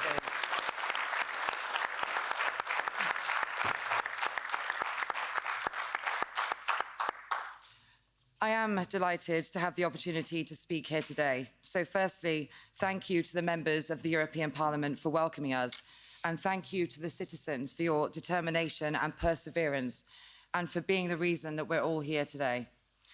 My name's Fiona Hine, and I'm a campaigner and activist from the United Kingdom. I've dedicated the last 3 years of my life to the fight for truth, justice, and freedom. I'm going to warn you, I'm probably worse than you, Vicky, so I get a tad emotional as well. Yeah, thank you. I never thought that I'd have the privilege to be speaking here today, and I'm honoured to be speaking alongside some of the strongest dissenting voices we have seen in the past 3 years. I'm also delighted to be here next to British MP Mr. Andrew Bridgen, who I've had the pleasure of working with, who's spoken at my rallies, and he is the only MP in the UK Parliament that's brave enough to stand with the people. I have a question, though. Are you scared of me? I would never admit it if I was. Exactly. I'll talk about a few things that all of you know. But from 2020, for 2 years, we all suffered draconian measures based on unscientific and fictional modelling. These measures were enforced by a tyrannical government that repeatedly claimed to be following the science. I think we can all agree they did not. They created a science designed to fit a narrative, while these unscientific measures, restrictions, and mandates were forced upon us. During this time, it was not easy to be a dissenting voice. Most of us were censored, silenced, and cancelled, but some of us were arrested, charged, and convicted for exercising our human right to peacefully protest against these cruel and harmful measures.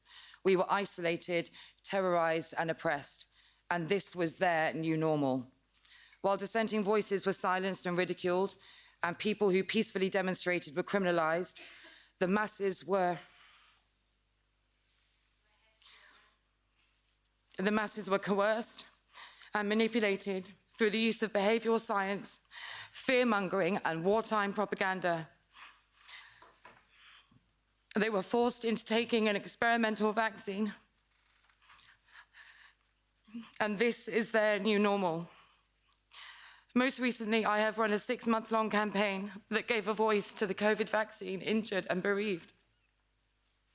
Oh, sorry. Sorry.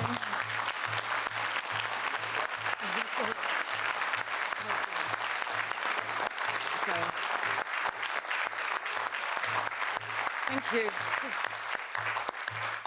So most recently, I've run a campaign for the COVID vaccine injured and bereaved. 2 of those ladies are in the room with us today, one who lost her mother and the other who's injured herself, who campaigned for truth and justice, not just for themselves, but for future vaccine injured, and we know that will come. I've campaigned for 2 years telling people that it would be safer to wait, that to discourage them from needlessly participating in an experiment. Unfortunately, today we see the results of a mass vaccination campaign rolled out globally with no informed consent. They mandated an experimental vaccine. They threatened people with the loss of their livelihoods. And now thousands of people in the UK alone have suffered life-changing injury, while others have been killed. This is their new normal. Our rights and freedoms were stripped from us in a way that we have never experienced before. The very people we may have once believed were democratically elected into their positions of privilege to govern by the people, for the people, committed fraud upon the people. I believe that today this fraud has been exposed. As Orwell said, all tyrannies rule through fraud and force, but once the fraud is exposed, they must rely exclusively on force. This power grab, as we know it, if we do not resist, will be that force, and that force will be our new normal. I stand with you today to congratulate these citizens for taking the first steps to tackle the transfer of power from the people to the unelected and unaccountable World Health Organization. Secondly, I'll call upon the citizens of the world to unite in their respective countries, as we will do in ours, and across all continents of the world, and to tell those citizens that you do have a choice. You have the power to effect change, and you have a voice, so use it. Now we must work together to stand against this power grab, and at the very least, raise mass awareness, encourage and demonstrate mass non-compliance. You have a choice not to choose their new normal. Thank you.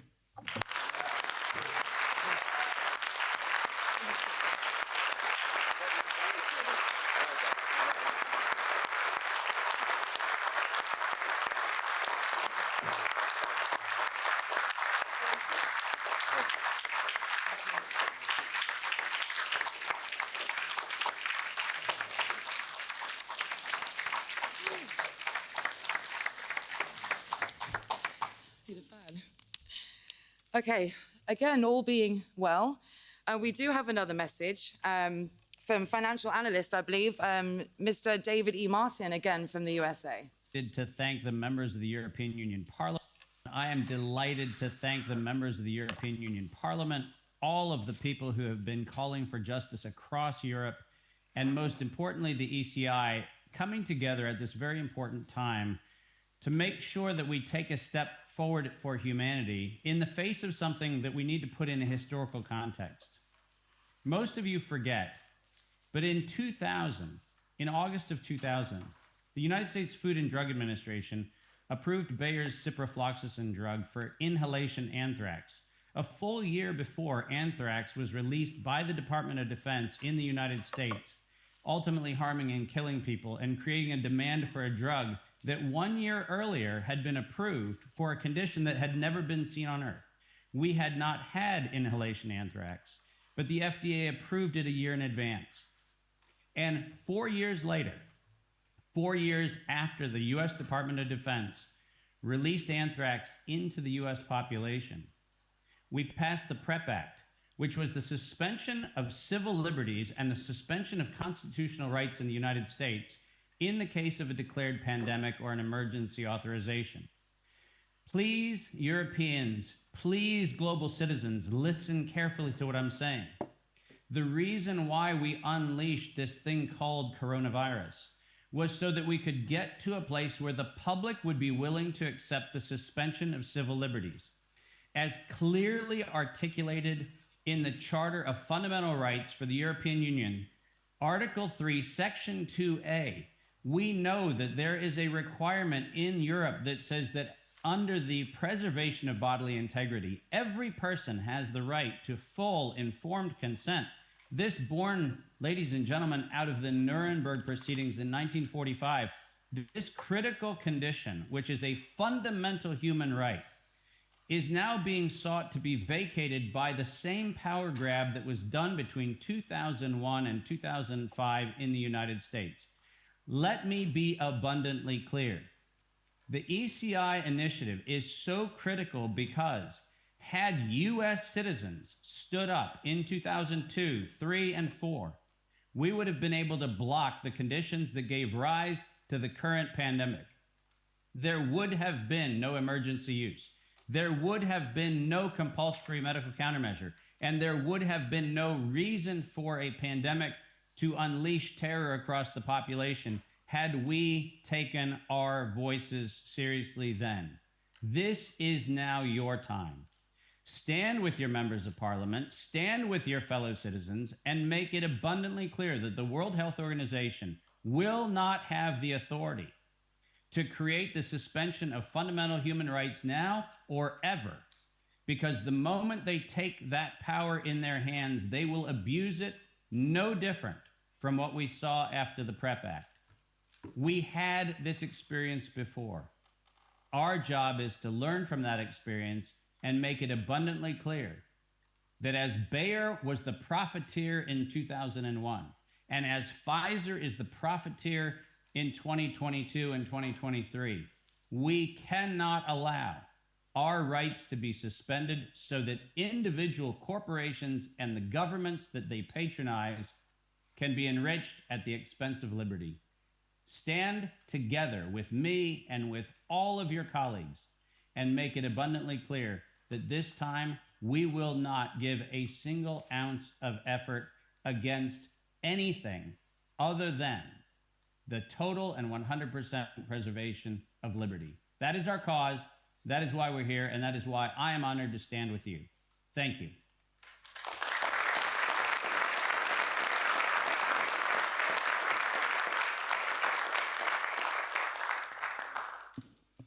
Thanks, Fiona. Hello. My name is Gerald Hauser. I am a member of the Austrian Parliament and I represent the Freedom Party of Austria, the FPÖ. Together with Dr. Hannes Strasser, I wrote 2 bestsellers concerning the treatment of corona and the terrible corona policy in Austria. In Austria, we, the FPÖ, are the only party that challenged the corona policy of our government. For 3 years, we have argued that early medical treatment of corona patients, our Plan B, would have been a better approach. We have said no to inhuman restrictions and no to experimental vaccination for the entire population. However, all other parties of the Austrian Parliament have focused solely on vaccination. They have totally ignored the principle of informed consent. This is a no-go for us. On the basis of discrimination, with social pressure, and with disinformation, millions of Austrians were pushed into this risky vaccination program. The principle of informed consent and the right to the integrity of the individual was ignored.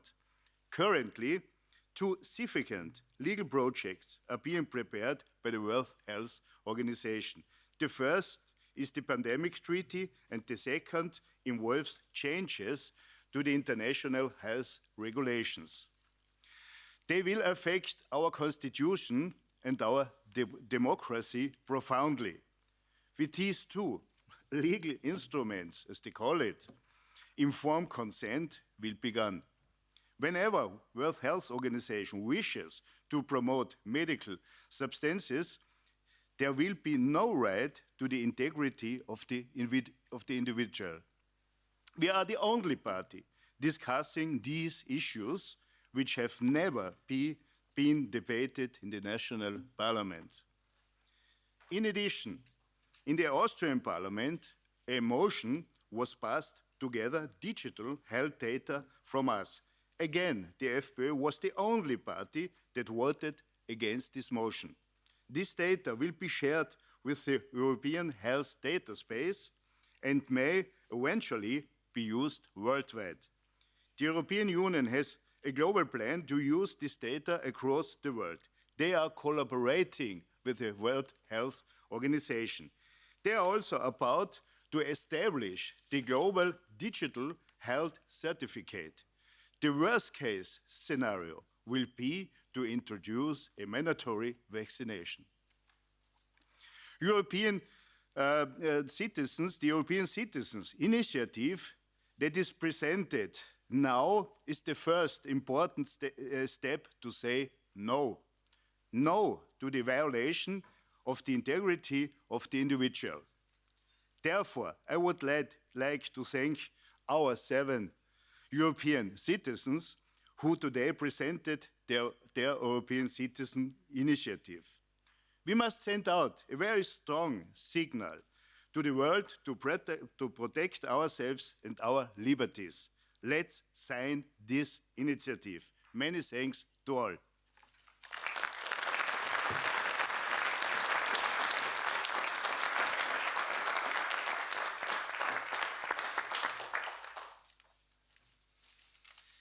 Thank you for having me. My name is Nathaniel Pawlowski from Canada.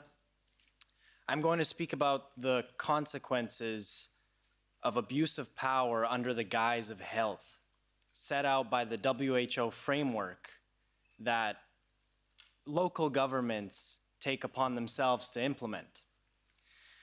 I'm the son of Pastor Artur Pawlowski, who you will hear in just a minute. I am here today in desperation, a cry for help. I would like to stand here and tell you all the things about freedom and democracy that I like, but I no longer know those things. They have been taken away from us Canadians. Canada has fallen.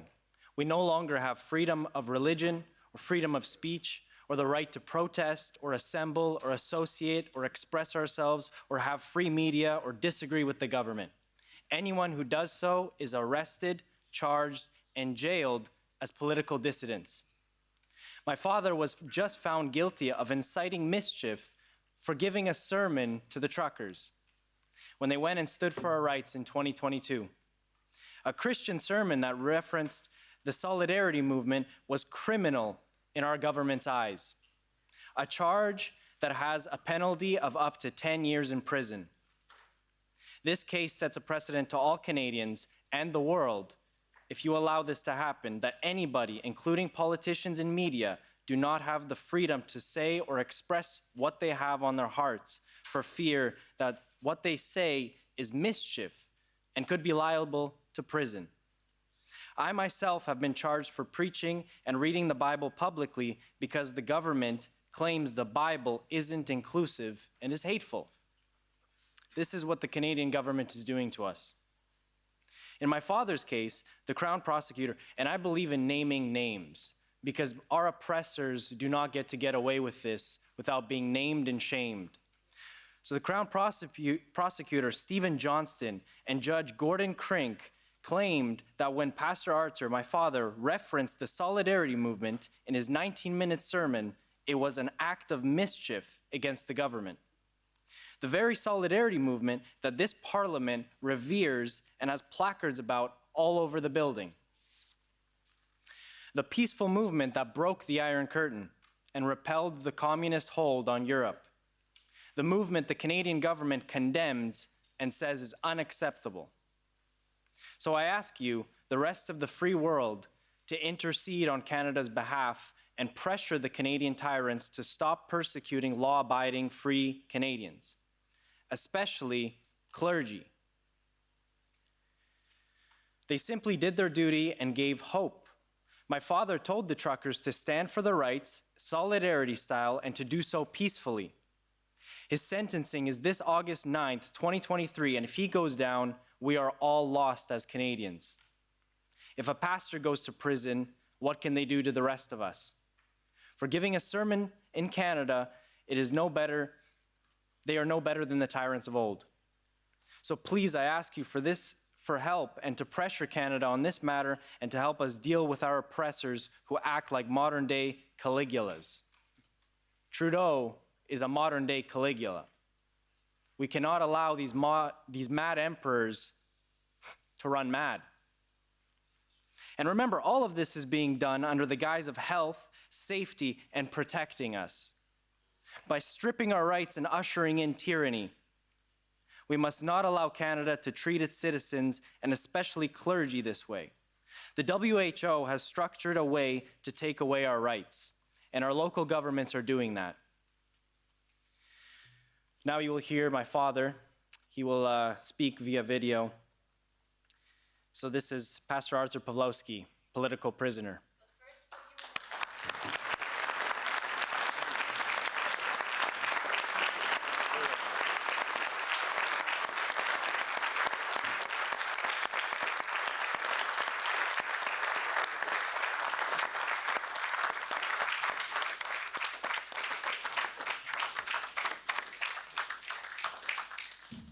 I am Artur Pawlowski, born behind the Iron Curtain in Poland, crushed by the iron fist of oppression. The armed forces now rule in Poland with martial law and the threat of execution for those who break it. The horrors inflicted by unchecked despotism have burned their mark into my memory. The December of 1981, when martial law turned our cities into shadows. The biting winters when the quest for bread met with empty shelves. The silenced voices of cutting forest. These memories led me to vow Never again. Never again would I bow to tyranny. Never again would I let freedom's voice be muffled. This promise guided me to Canada, a beacon of liberty. You can keep it. I have a court order that says your actions are illegal. Back off. Respect my rights. Freedom is more than a word. It's a measure of our humanity, courage, and determination. It's a cost borne by soldiers, journalists, and volunteers. We are providing necessities. When the shadow of tyranny found me again, denying me the right to serve the needy, disregarding its own rules, I remembered, never again. After receiving new enforcement powers for public gatherings Thursday, Calgary police have arrested Arthur and David Pawlowski. Get out of this property. Immediately get out. Premier of Alberta right now declared that protesting is illegal. So when I opened my church in the protest against the government overreach, I spent 3 days in jail for my crime of opening the church in a free and democratic society. Like a soldier, I've tasted the bitter price of freedom, endured the cold handcuffs and harsh judgment. The soldier stands unflinching, knowing that freedom bears a cost. There is a price to pay. Like a journalist, I've dared to speak truth to power. My voice, not ink, reverberates through Calgary and beyond, fulfilling the duty of free speech. Like a volunteer, I've served my community with deeds, not mere words, knowing that true freedom lies in service to others. St. Augustine, a pillar of our Christian faith, said, hope has two beautiful daughters, anger and courage. Anger at the status quo, and courage to change it. From my house arrest, I pose this question to you, honorable members of the European Parliament. How many nights in cold cell would you endure for freedom? What lengths would you traverse to defend your people's rights? You see, I have spent 50 nights in jail standing up for our right to gather and worship. It's time to rise, to say never again, to face the lingering shadows of the 20th century, to challenge the injustice of today. It's in your best interest for people like me to survive. Because when we go down, be sure of it, you will be next.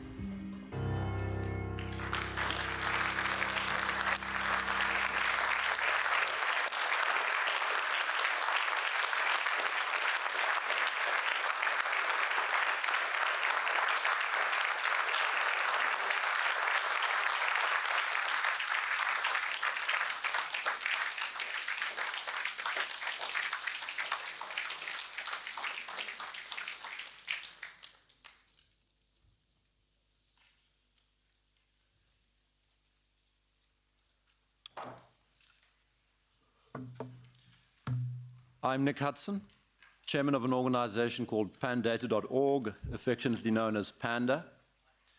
It was set up to push back against the travesties of the lockdowns in early 2020 and the general hysteria of the COVID phenomenon. Thank you to the MPs for organizing this. It's a pleasure to be back here. The inane banner, "Nobody is safe until everyone is safe," is doing much harm. Your money is being stolen for the benefit of corrupt companies and their stakeholders, and your freedom and the freedom of your children is being stolen by the effort to centralize this corruption at a global level.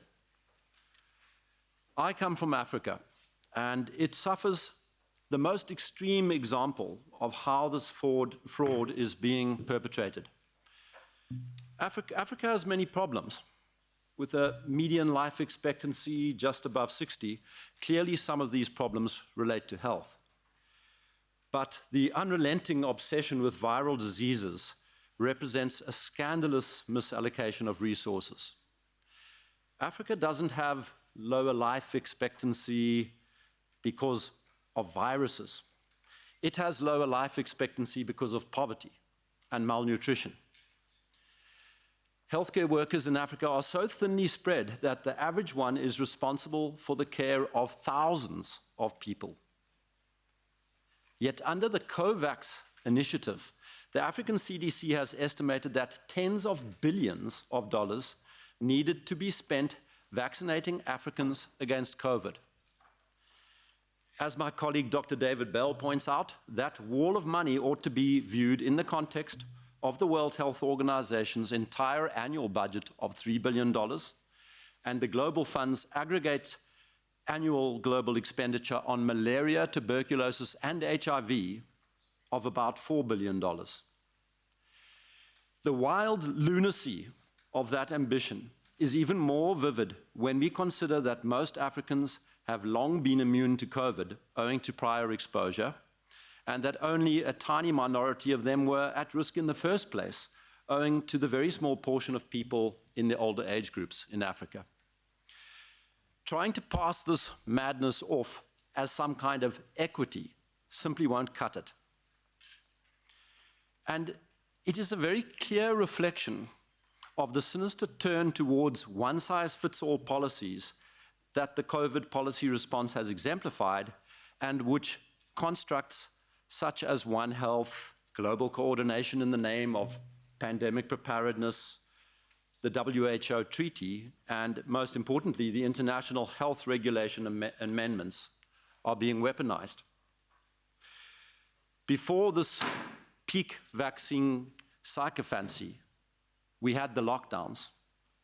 They were ineffective. They were contradicted by all preceding guidelines, and they were implemented without any sign of a cost-benefit analysis. Even if they worked in developed nations, and most surely they did not, in Africa, they were completely impractical. Attempts to implement them caused immense economic damage. Millions of people were held into grinding poverty. Entire cohorts of children had their educational prospects destroyed with absolutely no hope of recovery. The adage that lockdowns were a matter of lives versus the economy was always a completely silly one. Economies mediate life. Yet even as the WHO seeks to enlarge massively its powers and control in purported pandemic situations, it shows no sign whatsoever of acknowledging that the globally centralized responses of lockdowns and vaccination programs not only failed, but represented staggering misappropriation of resources. And make no mistake, it is your money that is being misappropriated, whether by direct taxes or the indirect ones from the implementation of so-called modern monetary theory. You are paying. Instead, the WHO shows every sign of wanting to do more of these programs. This is very clearly demonstrated by its obsession with vaccine passports and the central role that vaccines play in the One Health initiative. None of this is very far adrift from the commercial and political objectives of the so-called stakeholders who have infiltrated the WHO at every level in a coordinated effort of many years. We do well to take a step back from the narrow confine of pandemics to survey the broader context of our times. Pandemic preparedness is far from being the only agenda that drives towards centralization. I have a little rule of thumb for diagnosing a centralization scam. If we can detect 1, a propagandized global crisis, 2, admitting only global solutions, and 3, with dissenting voices viciously silenced, then we know with absolute certainty that we are dealing with a scam. And anyone who has been watching events of recent years with even a modicum of attention will be aware that multiple agendas tick these 3 boxes right now, not just the COVID agenda. The architects of such globalist trajectories, all the Kissingers, Rockefellers, Schwabs, Carneys, Strongs, Carstens, Bangas, are held out as great intellects, but they are nothing of the sort. We know, both in theory and in practice, that centralization causes nothing but misery because it destroys the mechanisms of error correction, leading to doubling down on flawed policies. And it cannot do otherwise, especially not in the highly centralized institutions that have been captured by these hubristic people.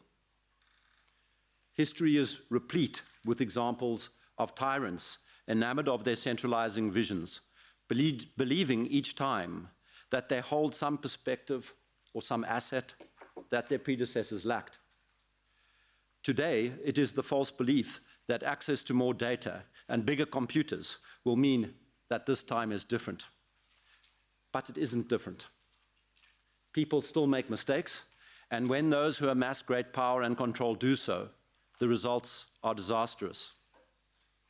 Africans have found out the hard way how much centralized mistakes hurt, and they will mount a fight against this reiteration of colonialism.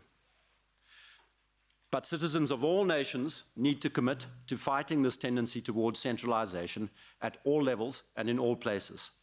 The entirety of our well-beings and freedoms is at stake. Thank you.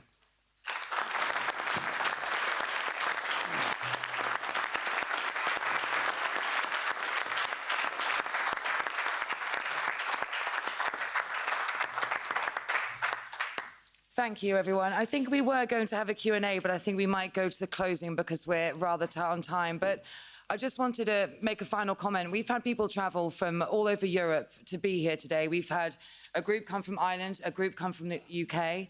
I know people from all over Europe have traveled to support you. Now, Nick's come all the way from South Africa just for this event, and we have Nathaniel that's come all the way from Canada. So can we please give a round of applause to the people that have traveled so far to be here today?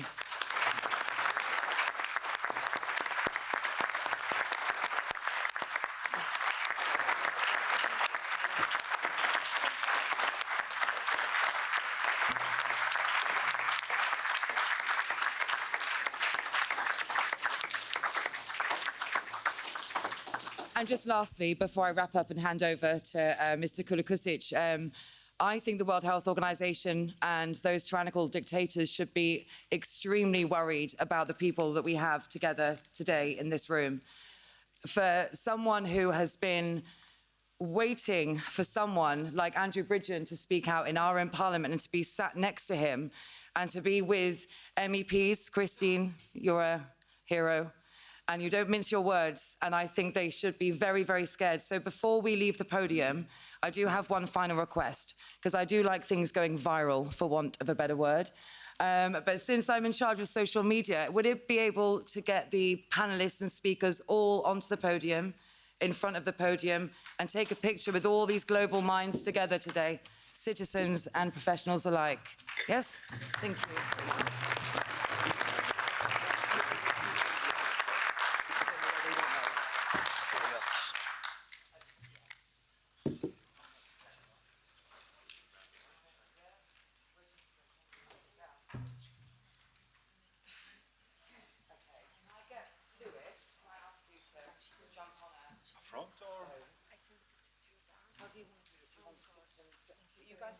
You guys sit down. Yeah?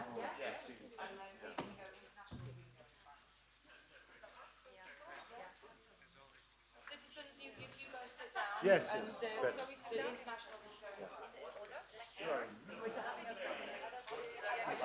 Right side to the team and the left side. The panels. Yes. Yeah.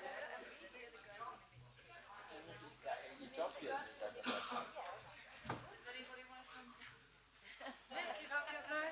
Am I standing? Is that all right? Yeah. Hang on, this is.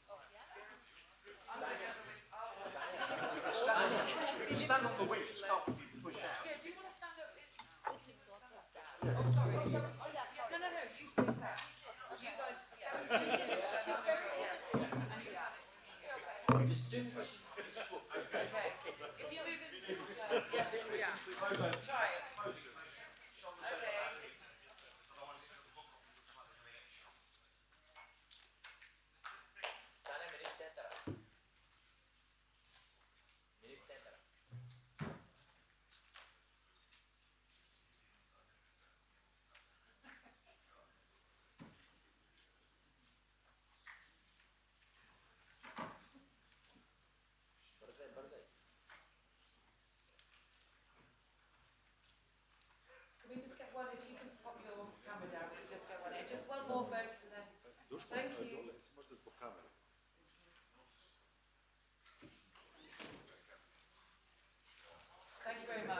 If everyone wants to hashtag trust and freedom, let's make this get viral.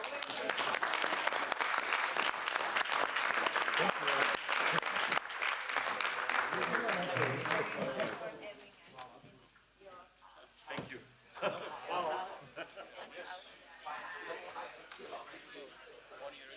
Yeah, we were just at the beginning a year ago. Yeah.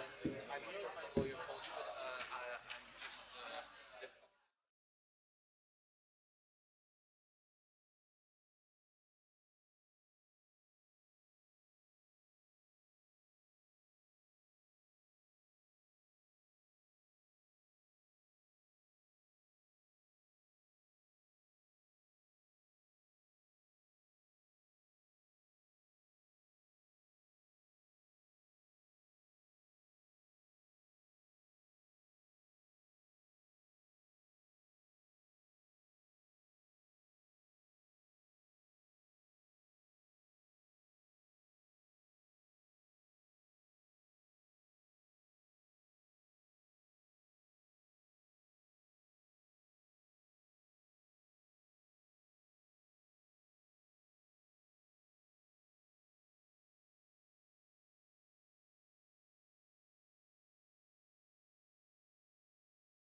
I think what we wanted to do is close because we are realizing that we run a little bit out of time, but there are some requests for questions, I believe.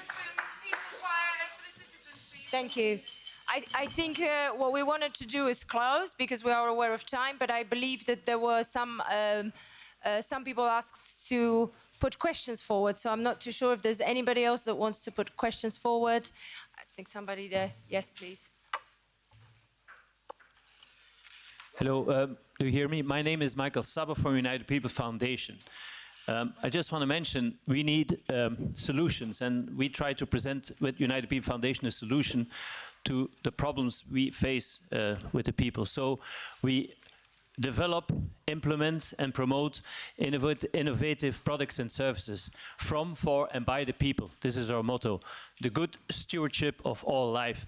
And as a small step, we developed a financial system that is parallel to the existing fiat currencies, just like we have one in Switzerland, in the Vir. Not many people know that, but this is a currency next to the existing Swiss franc, already 89 years. So this is a small step we present to the people of the world, from, for and by the people, to join that, perhaps that financial platform which can liberate us from the globalists who control all the finances in the world. Thank you for your attention.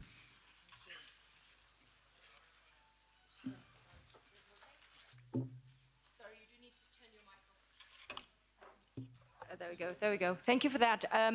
In regards to what you're saying, I think all of us, we agreed when we were approaching the subject of VCI that we wanted to include issues with the cash.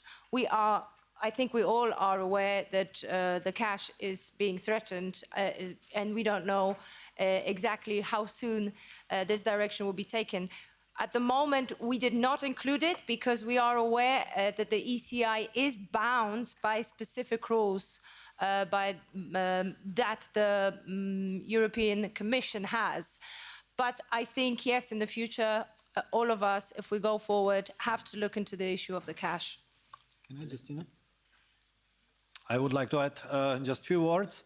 What I know, Slovakian parliament put the right to have a cash in the constitution, and when I wrote my plan 1 year ago, which is called Czech Republic on the first place, which is having some steps, this is one of the conditions. I think this is what we should push on, that the part of our constitutions will be the right to have cash and to make all the operation with cash.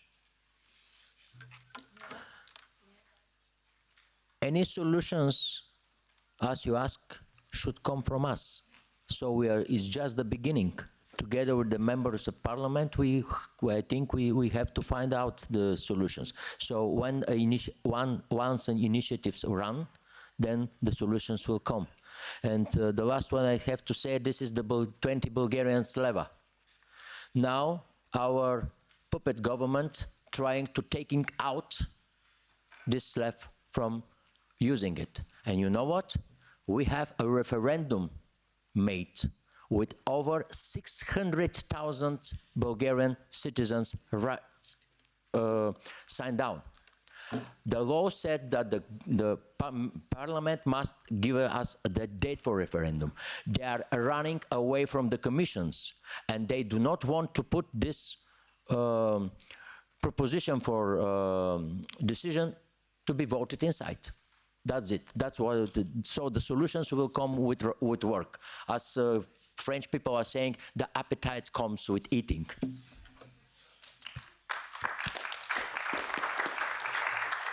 Yes, I think in the green shirt. Yeah, sorry. And then the gentleman in the green shirt, and then the one that just stood up, if we could. Hello. Explique French. Sorry. Je pense que ça va être traduit après. Je pense ici que nous assistons à un génocide de masse et une stérilisation chimique mondiale. Ces gens sont des psychopathes et nous devons les arrêter. Et je suis très content qu'ici, il y a des députés européens qui sont vraiment pour le peuple et par le peuple. On doit vous soutenir absolument, et on doit soutenir aussi tous les médias indépendants qui donnent la parole au peuple et qui donnent la parole aux gens qui ont la vérité. Ce que j'appelle à la Commission européenne, c'est de faire une série d'autopsies et de commissions sur différents sujets. Sur les 300 laboratoires à virus qui sont dans le monde, sur les autopsies qu'il y a à faire sur tous les morts suite à la vaccination, le trafic d'armes qui a été fait par l'Europe, les SMS qui n'ont toujours pas été dévoilés par von der Leyen, la fraude des élections, tout ça, c'est des choses qu'il faut absolument que le public sache. Il faut aussi que la Commission européenne subsidie les médias alternatifs, parce que les médias de mainstream sont à la botte de la finance. Il y a d'autres façons d'arrêter ce massacre. En 1999, la Commission européenne a mis une motion de censure pour simplement une personne qui avait fraudé, qui avait un emploi fictif.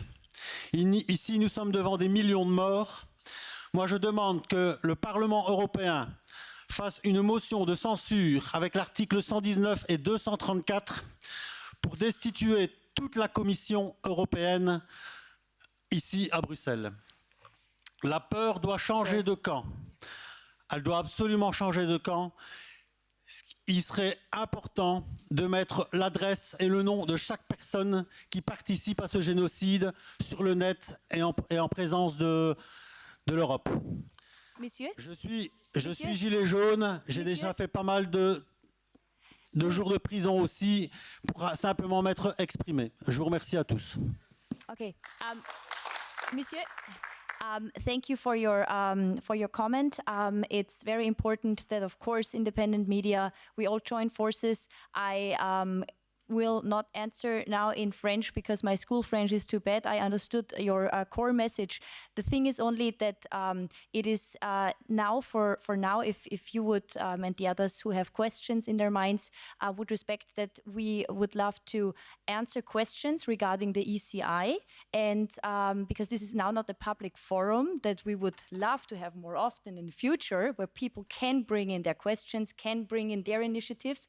But for now, as we are running short in time, we would kindly ask you to, if you have a question to the ECI per se, ask those to us. Thank you.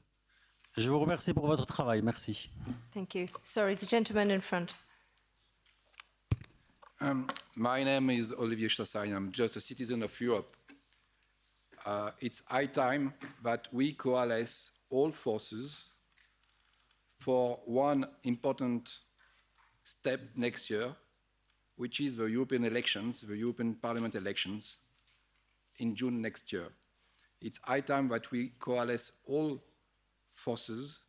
We have to take contact each other so that we form the resistance. They play on the fragmentation of the dissidents. We should have only one dissident, one resistance. And we are the resistance. My question is simple to you. Are you ready to join forces? We're going to ask Kladosov to answer. You want to answer? Okay, he says no. Okay, there we go. Vicky, here we go. Yes, of course, we are ready to join forces because that's what we've been doing from the past almost 3 years. Myself and all these citizens, we've been in Fiona as well. We've been the resilience and resistance people that, though we don't look like it, but myself, I took thousands of people to the streets in Portugal. But the problem is, like in any other countries, is that the people, the majority of the people, that they are very worried to who is doing the good work. And then when they say, well, we are resistance, they are not. They become our own control opposition, and that has to end. Otherwise, the other side always win. So we have to realize there's always people that are going to be leading, and the other ones that are going to be follow the leaders. And until the people do not realize there's people with energy and the willingness to take the truth forward, these people, they cannot be saying they are resistance because they are fighting against their own rights and freedom. Thank you very much. Can I add something to that? I think Okay. Yes, I think the challenge we are facing is that we should become a group without becoming a mass ourselves. And a mass and a group are two things that are completely different. In a mass, everyone identifies and has to identify with a common ideal image. That's a characteristic of a mass. Everyone identifies with the same ideal image. And in a group, a fruitful group, a group that is constitutive for a human being, the one and only thing that unites the group is that everyone is encouraged to have his own opinion and to articulate his own opinion, and differences are encouraged between people.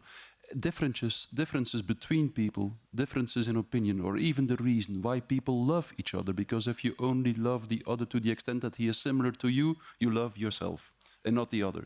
So, but I think that everything will depend on the degree to which we learn to cultivate and to practice the art of sincere speech, because it's sincere speech, resonating speech, that really connects people to each other, from an individual to an individual, and that really constitute a group that does not become a mass. Because if we become a mass, we destroy ourselves. We will become aggressive, and we will be opposed to the other mass, the large mass, and we will be destroyed, inevitably.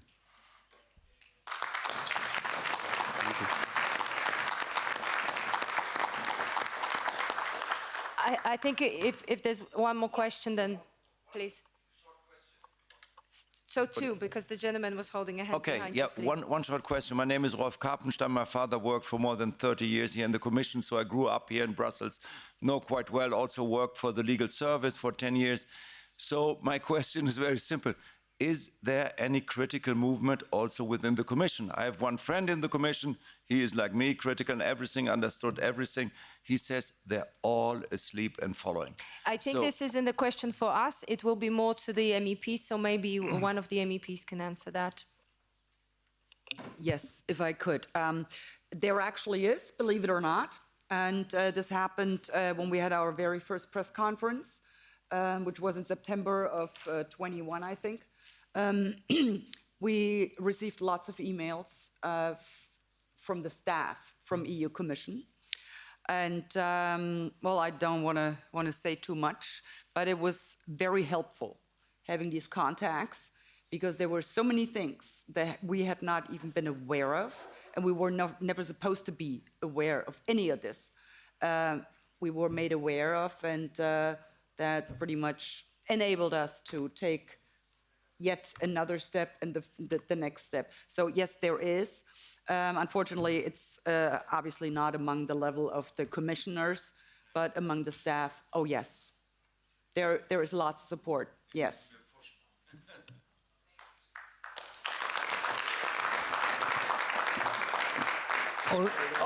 Only a very short comment from my side. I want to take up a word from which I have learned from Philipp Kruse, and I think it's very important. We should, from this day on, now be all ambassadors of the idea we have just been discussing today. It's our duty to spread the word, and we need to address this to all the people in the parliaments all over Europe. I think it's very important that we create this critical group, people who are able and want to discuss this topic from now on. This is our duty, and we will start it today.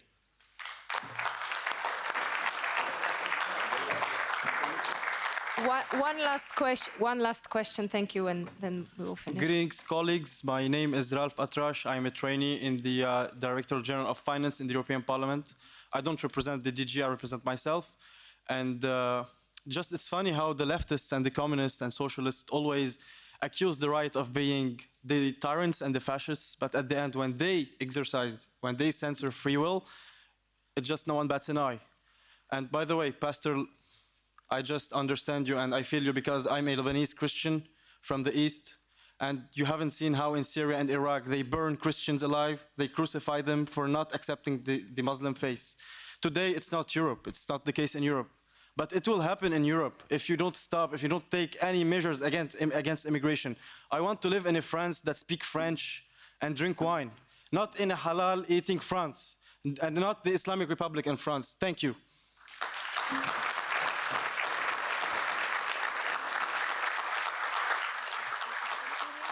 So we hear you, we understand you, and I think what is really important with all the stories and pointing out again to Pastor Pawlowski, and we have this international group of lawyers that said that they will be in contact with Pastor Arthur Pawlowski and help as best as they can, and we will globally raise more and more awareness. It's tragic what we hear from your country, but also, again, we want to point out that in this critical time, as we already heard, we are all ambassadors for this idea. And I think from now on, we need to, and Christina Anderson said that you cannot comply your way out of tyranny. And we know that in the EU Commission, here in this Parliament, in the hospitals, wherever, in the supermarkets, there are employees, there are people working there who think the same, but who were just not brave enough till now to show their faces. And now is the time, if we really reach this critical percentage where we are as a group that respects each other, spread the word, people will be brave enough to speak up themselves.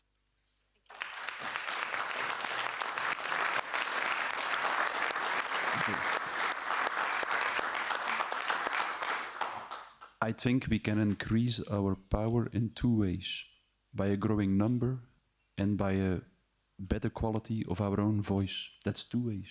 And the one option, we cannot be sure that our number will increase, but we can make sure that we talk in a more powerful, a more pure, and an ever more a sincere way, I think. So I think we should realize that we don't need too many people to make the system change. We don't need too many people, but we need a pure, resonating, pure and sincere speech.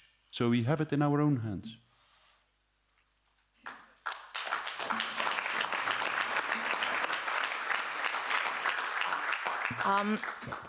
I want to say something about fear and bravery. It's because I am afraid of losing my freedom and my human rights that I fight. It's because I'm afraid of do not be able to choose my health decisions and my children and my grandchildren.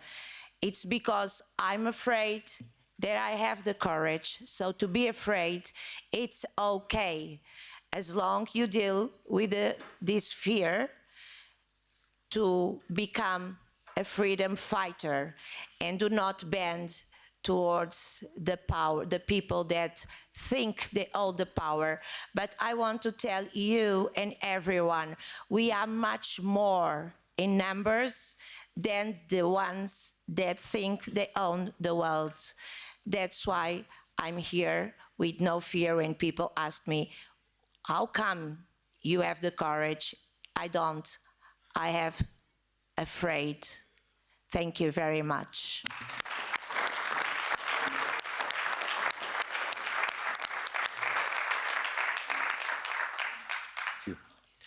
And I want to finish for myself this afternoon.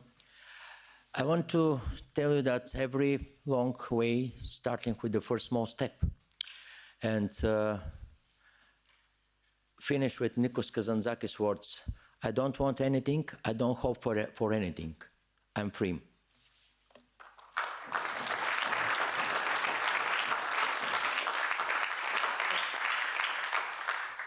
Okay, I was asked to answer the question, I didn't, but I have something to add. When I started to be activist 20 years ago, but when I started in this kind of field, I wrote a plan. And I said to people that it's not the group of people who is the powerful. Because if we have a powerful group of people, they always send an agents, the media are always shaming us, and they are always destroying the group. So it's not about the group, it's about the thought.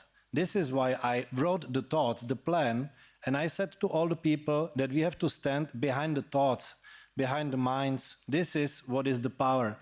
And one more thing, between me sitting in the bed when I said, let's do demonstration, and the guy who is standing on the stage with honorable members, for example, Christine Anderson and others, and in front 100,000 people, it's just the courage to stand behind the thoughts. And I think this is the power what we have, stand behind the thoughts. Thank you.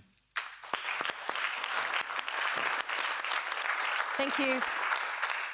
Thank you so much. And once again, thank you for the MEPs that they gave us this opportunity to be here. And hopefully this will now spread with the hashtag Trust and Freedom. And we know we're already seeing people contacting us via our website and through the media. So really, we would really appreciate for everybody to share that and spread that information about the ECI and what happened here today. Thank you.